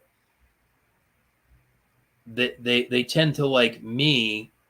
And part of getting to know me or keeping to know me is like, I like doing these appearances because this puts out things that people could say, oh, I saw him did that, you know, and is this the kind of person I would want to hang out with or, you know, give him money to make his stuff? And so this is kind of like every time you do an appearance, and I would encourage you guys to get out and do appearances too and mix it up, you know, besides your own show, is that you're really building a digital resume of like, who are you? Like, what are your values? What are your knowledge? Like, what's your behavior? What's your personality like? And that, you know, people will start to build, you know, an image of you as you're out, you know, which is why you do press junkets. It's like, I have my project, but, you know, here's my stuff and here's me. You know, so it is fun as I built a fan base over these, you know, years now, whatever, 9 or 10 years, is that I think a lot of people, they dig me too. I hope they dig me, you know, and if they don't like me, then, you know, hey, it's can't make them stay, but, you know, I think it's important to get out there and do these things. Yeah. Well, I mean, when we do this show, like we came into it with the mindset of trying to make it more conversational because exactly what you just said, you get to know the person more. And it's not just going through the reward tiers and going through the stretch goals and just like, you know, cookie cutter. Like we want to actually have a conversation with somebody and get to know them. And we learn a lot doing it, but I feel like that is more attractive to people. They see that. Well, and going back to making an effective Kickstarter, I tried to answer every question in that thing. So I had someone the other day message me, well, how big's the paper? What kind? I'm like, did you go to the book specification section? Because it's all in there. Right. Yeah. So ideally, us sitting there and reading any campaign, if it's done right, that's a bad move. Well, let's read every tier. It's like, yeesh. You know, Yeah. we zip through it, watch the video, and like, if you saw what we showed during this program, we showed it for a few minutes, which is cool. And if someone really wants to drill into it, it's all there. They don't need me to read it to them because we did all that during the editing process. That, like, if you got to explain a joke, is not funny.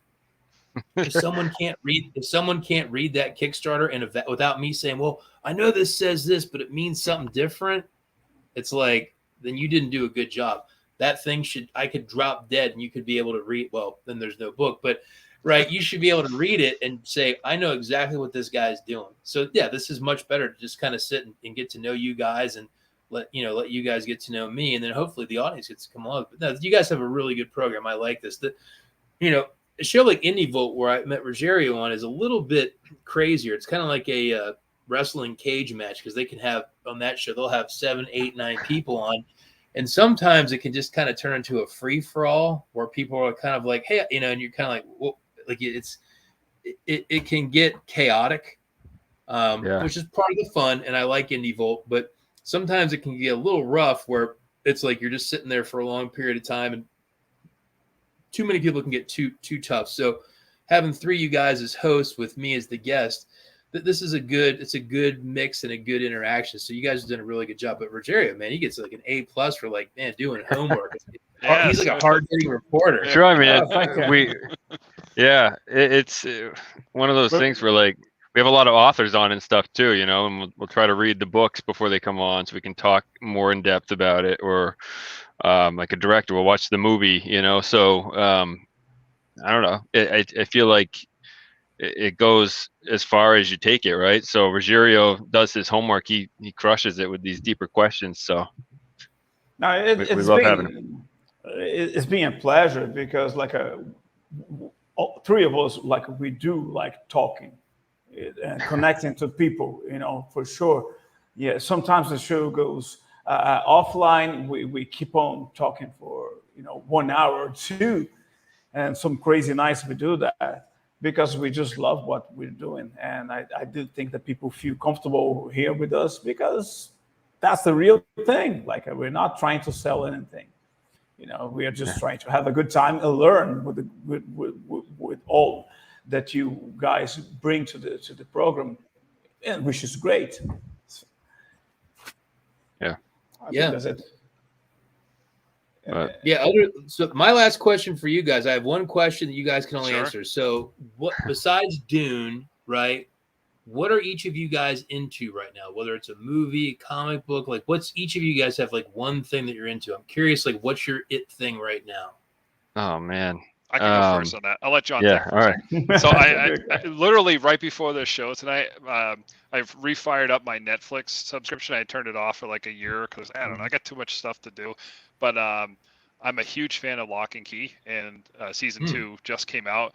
If there was one book that I wish that I had the opportunity to illustrate and work with Joe Hill on, it would have been Lock and Key, and I'm a huge fan of Gabriel Rodriguez. So Lock and Key on Netflix. If you like the show, you'll love the book. I think the book is a 9 or 10. The show is probably a 7 or 8 on season 1. I'm just cracking into season 2, and we'll see how that goes. But I'm really excited for Lock and Key. Cool. Yeah.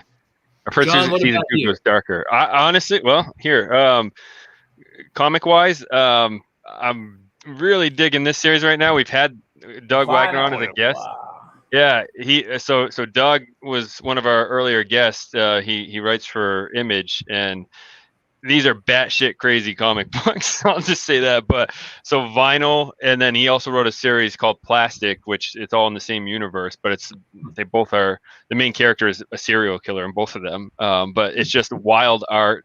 The stories are just like over the top, but like in an awesome way. Like, I mean, there's humor to them.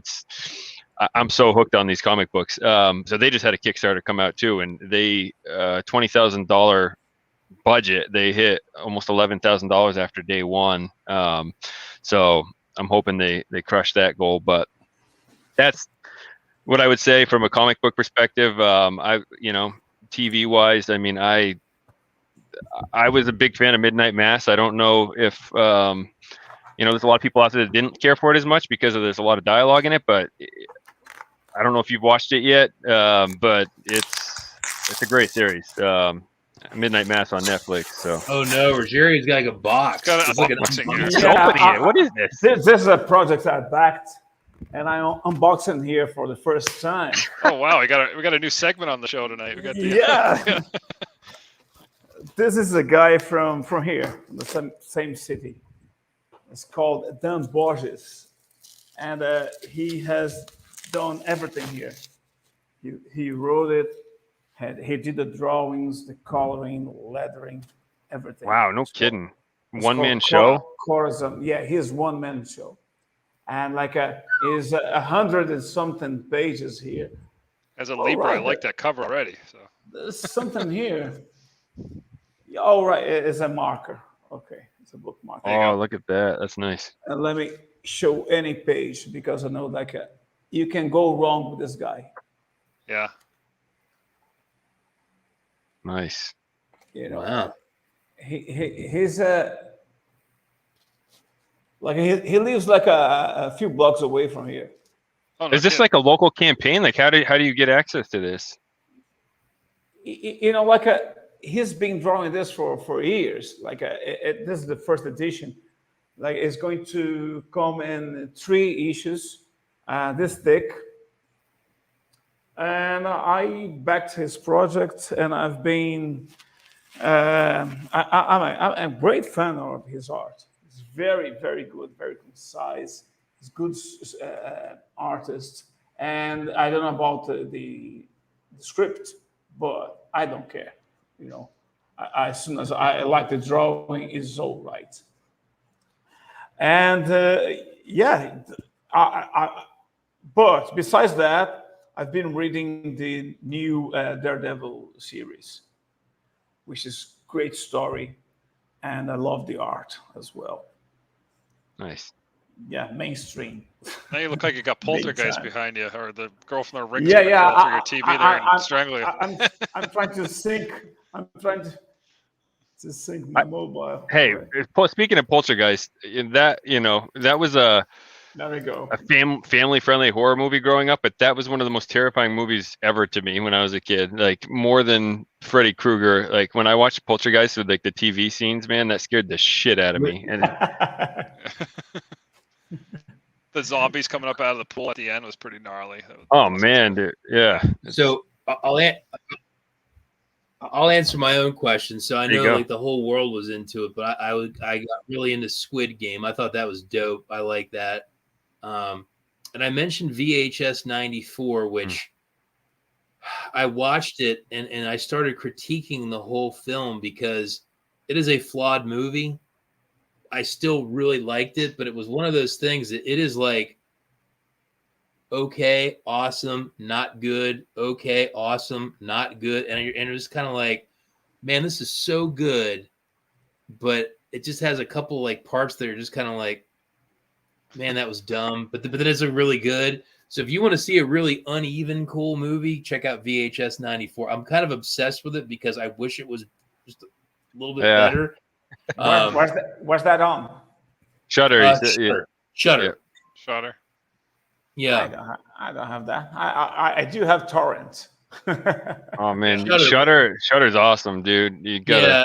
It's just so anyway. If you get a minute to watch VHS 94, I'd like to hear I'm curious if you're kind of like VHS 94. Yeah, I'm feeling you. Like there was a couple, and I don't want to say what I thought the flat parts were, but I'm sitting there the whole time taking mental notes. Like, man, why did you do that? Yeah. Why did you do that? There's so many parts that are so good.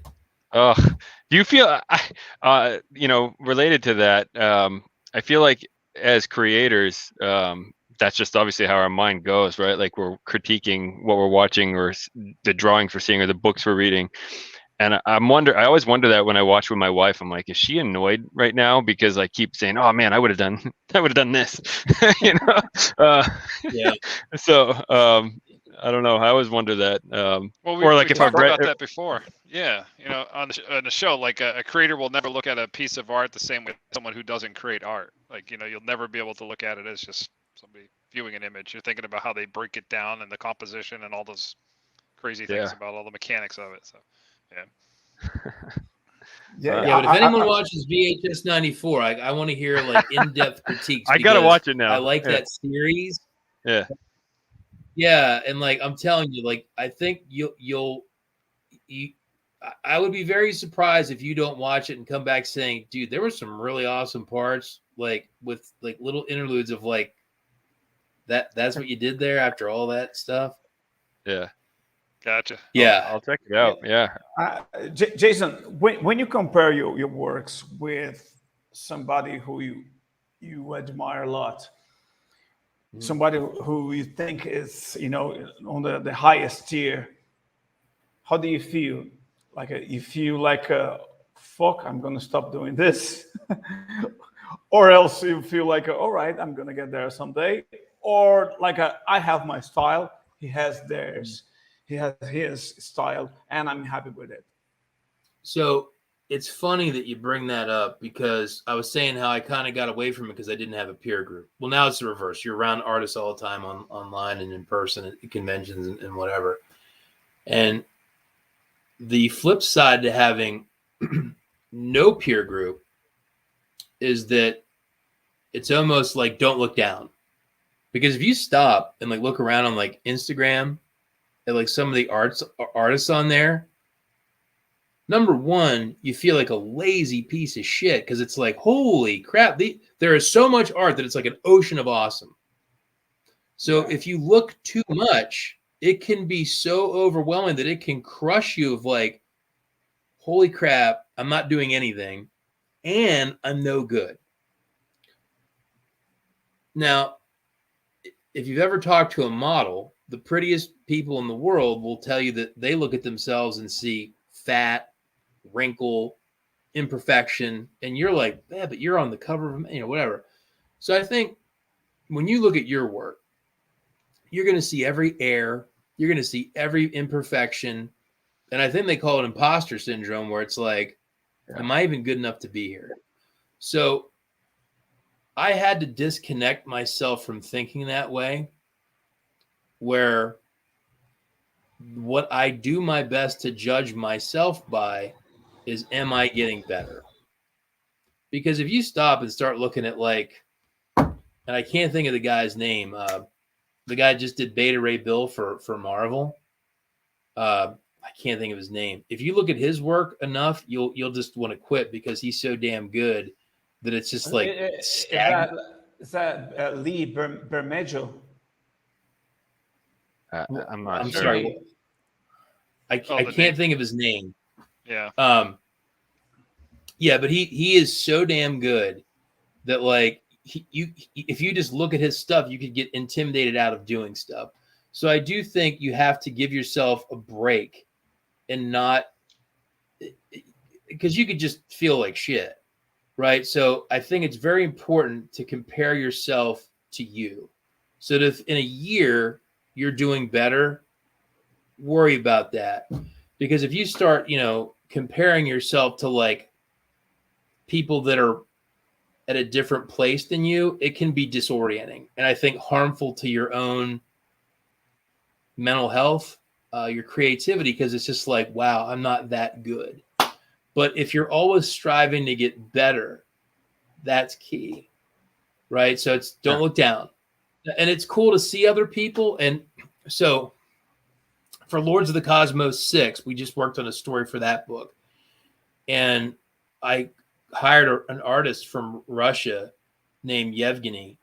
And hands down, he could be the most talented person we've ever had draw on Lords of the Cosmos. And there might have been a time years ago where I would have been like jealous of his work. I was just celebrating everything the guy did because he was drawing a story that I co-wrote. So you have to, and I think everyone's got a little bit of jealousy in them. I think it's just a human emotion. It's a human feature. So you have to be able to disconnect to not be jealous of people that, that guy, honestly, I think he's more talented than me. He likes stuff that I draw, and I'm always like, oh, you know, Yevgeny liked it. You know, he's so good. Yevgeny, and I can't believe I got him to do something that I made. His work was mind blowing, and I can't wait to share it with everybody when we're ready to share his story. But I'm proud of him, and I'm so delighted to be able to interact with someone that's that talented. And it doesn't intimidate me because I'm not worried about it. I don't feel that I need to do better than him because he's on his journey, and I hope he gets better too. So I try not to compare because, like I said, to me, it's don't look down because you'll get disoriented. We're just focus on you. That's my own personal thing. And look, not to say that sometimes I don't look around and say, holy shit, because there's some really good stuff, but I try not to because I just think I got to worry about me. I can't worry about everybody else. That's great advice. I mean, when you, like, I think about, right, like I want to be a writer, and like, I don't think I'm anywhere near where I want to be prose wise, like writing style.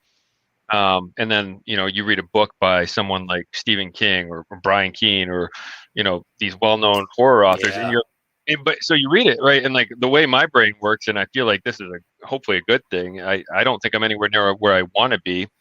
But when I read the books, I'm critiquing what are they doing? Like, you know, the sentence structure, like, you know, how they plot out the story. Like, what are they doing that hooks me so much? Like, and I'm sitting there reading a book.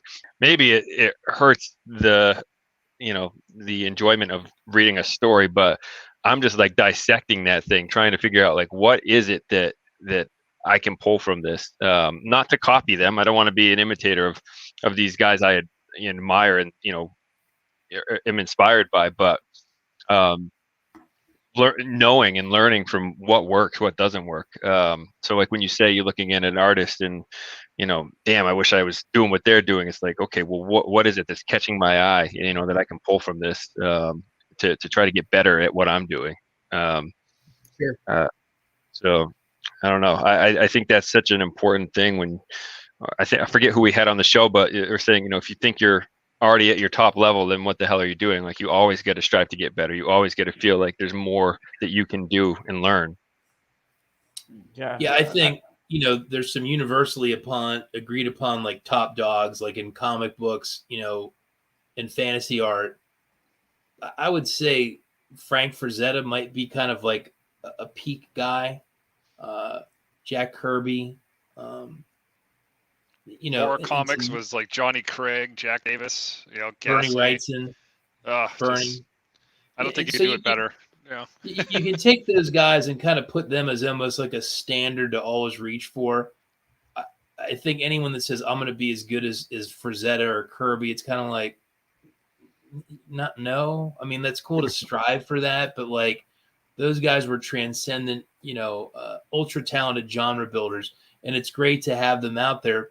And maybe they're a thing to say, I want to get better to try to be like them. You probably won't. Well, you know, no one's going to be Kirby, no one's going to be Frazetta. But if they inspire you to do better, then that's great, you know. But just keep getting better, man. Like, you know, are you better in a year? And I think that really that's the only standard as a creative that you can really apply to yourself, because you, like you said, if you think you're as good as you're going to get, then you can go look at the, you know, if you're doing, you know, art, go look at those guys, you know. And if you're writing, Poe, Stephen King, Lovecraft, whatever, like you got a long way to go. Like there's all those guys out there that are kind of these, you know, the Mount Rushmore of horror writing, you know. So yeah, anyone that thinks that they're done getting better, no. Like I think at one point Frazetta had a stroke and he had to teach himself to paint with his other hand. Fuck. That's insane. Yeah. I'm pretty sure we'll have to fact check that. So if I'm not telling the truth, I apologize. But I'm pretty sure he literally had to reteach himself to paint with his other hand. That is wild. I would do that. If I got my arm chopped off, I would absolutely do that too. So yeah, I was thinking about that. You know, something happened to me, an injury. Like, yeah, I just learned to paint with the left, and if I lost that, I'd paint with my foot. But we'll have to fact check that after the show to see if I'm telling the truth. But I'm pretty sure it is. Interesting. Yeah, be awesome. Actually, Joe, when I was 12, I was crazy into drawing, and I was getting kind of, you know, what if I lost my right hand? and I started drawing with my left. I got really good after 3 months. And then I thought to myself, oh my God, that was a waste of energy and time. Well, one thing I would do if I'm working on a large canvas is I don't want to be reaching across my body like this all the time, right? Eventually this arm will get tired. So one time I'm looking at my reference over here, and I started painting with my left hand, and I didn't even think about it. And when I was doing that, it was fine. But as soon as I started to think about it, that's when it started to like fall apart. So if you can not overcomplicate it, it was working a little bit. So it was kind of interesting that happened. So yeah. So yes, I just fact checked it and sent it to you in 1996. He had a stroke. Oh, very good. So, yeah. Yeah. So I mean, like, yeah, no one's allowed to stop getting better unless they're Frank Frazetta. We'll give him a pass, and that's it. Everyone else has to keep working. Jason, did you have a chance to go to that girl and thanked her for saying what she said to you? Yeah, I have talked to her about that, and it's so funny because she's an incredibly sweet human being, and I if I recall correctly, she was like, "I'm so sorry," because that's her nature. She's very sweet, and I think she felt bad, because her MO is to be kind, maybe too kind. So yeah, I have talked to her about it, and she's really happy. She's always like, "I'm so glad if I help, but I'm so sorry I was mean." And I'm like, sometimes, here's the thing. Sometimes critiques aren't, they're not easy to swallow, but that's why if everyone just said you're awesome, that's not much of a critique. That's right. Kind of a real whitewash. Yeah, because your story reminds me of something that happened to me like a few years back. I was there living in Ireland for like a few years, and I came back here, and I did everything like I could do there to survive. Like I waited tables and did, jobs that was those jobs were under my I'd say capabilities. And then I got back to Brazil and said, "Fuck, I'm gonna do what I love doing, no matter what. If I have to starve, I will starve. What matters is I'm going to do what I love doing, and it's drawing." I made that decision. On the very same day, there was a drunk guy. Those drunk guys that are on the streets came to me, grabbed my arm, and looked at me with a kind of, like a drunken, bollocks face, and said, "A man that denies his talents denies God." And I said, "Fuck, let me go." And then I went to my hands and said, "Fuck, what was he talking about?" On the very same day that I decided that I'm going to do my drawings, somebody out of nowhere came to me and said that. And then I said, "Fuck, that makes some sense to me." And I do believe there's some kind of synchronicity when you make those kind of important decisions. And I don't know if you have come across to any of those kind of decisions through your life, but that was so important to me that I think that should happen to anybody. That is just a piece of my story here. It's not about me, it's about you. I don't know. I think he froze there. I don't know if he... Jason, can you hear us? I can hear you guys just fine. Okay. Oh no! Is my internet betraying me? Oh my. I think there just might be a little delay. That's all. Maybe he's being thunderstruck. No, it seems like there's a delay. Guys, I'll tell you what. Well, I'll tell you what. If my internet's acting up, I will say goodbye. Thanks for having me on as a guest. This has been wonderful. You guys have been wonderful hosts. I hope to come back again one day. Definitely, thank you all man. so much. Yeah, it's been great. At Lenox Artist on Twitter and Instagram, jasonlenox.com. Support the Satanic Coloring Book on Kickstarter. It goes till November 7th, so we're almost at 300 backers, and yeah, let's keep pushing it, everyone. Thank you. Yeah, let's Awesome. push Glad- it. This has Yeah. been one of Support the most Satan. fun shows we've had, I feel like. So it's been a good time.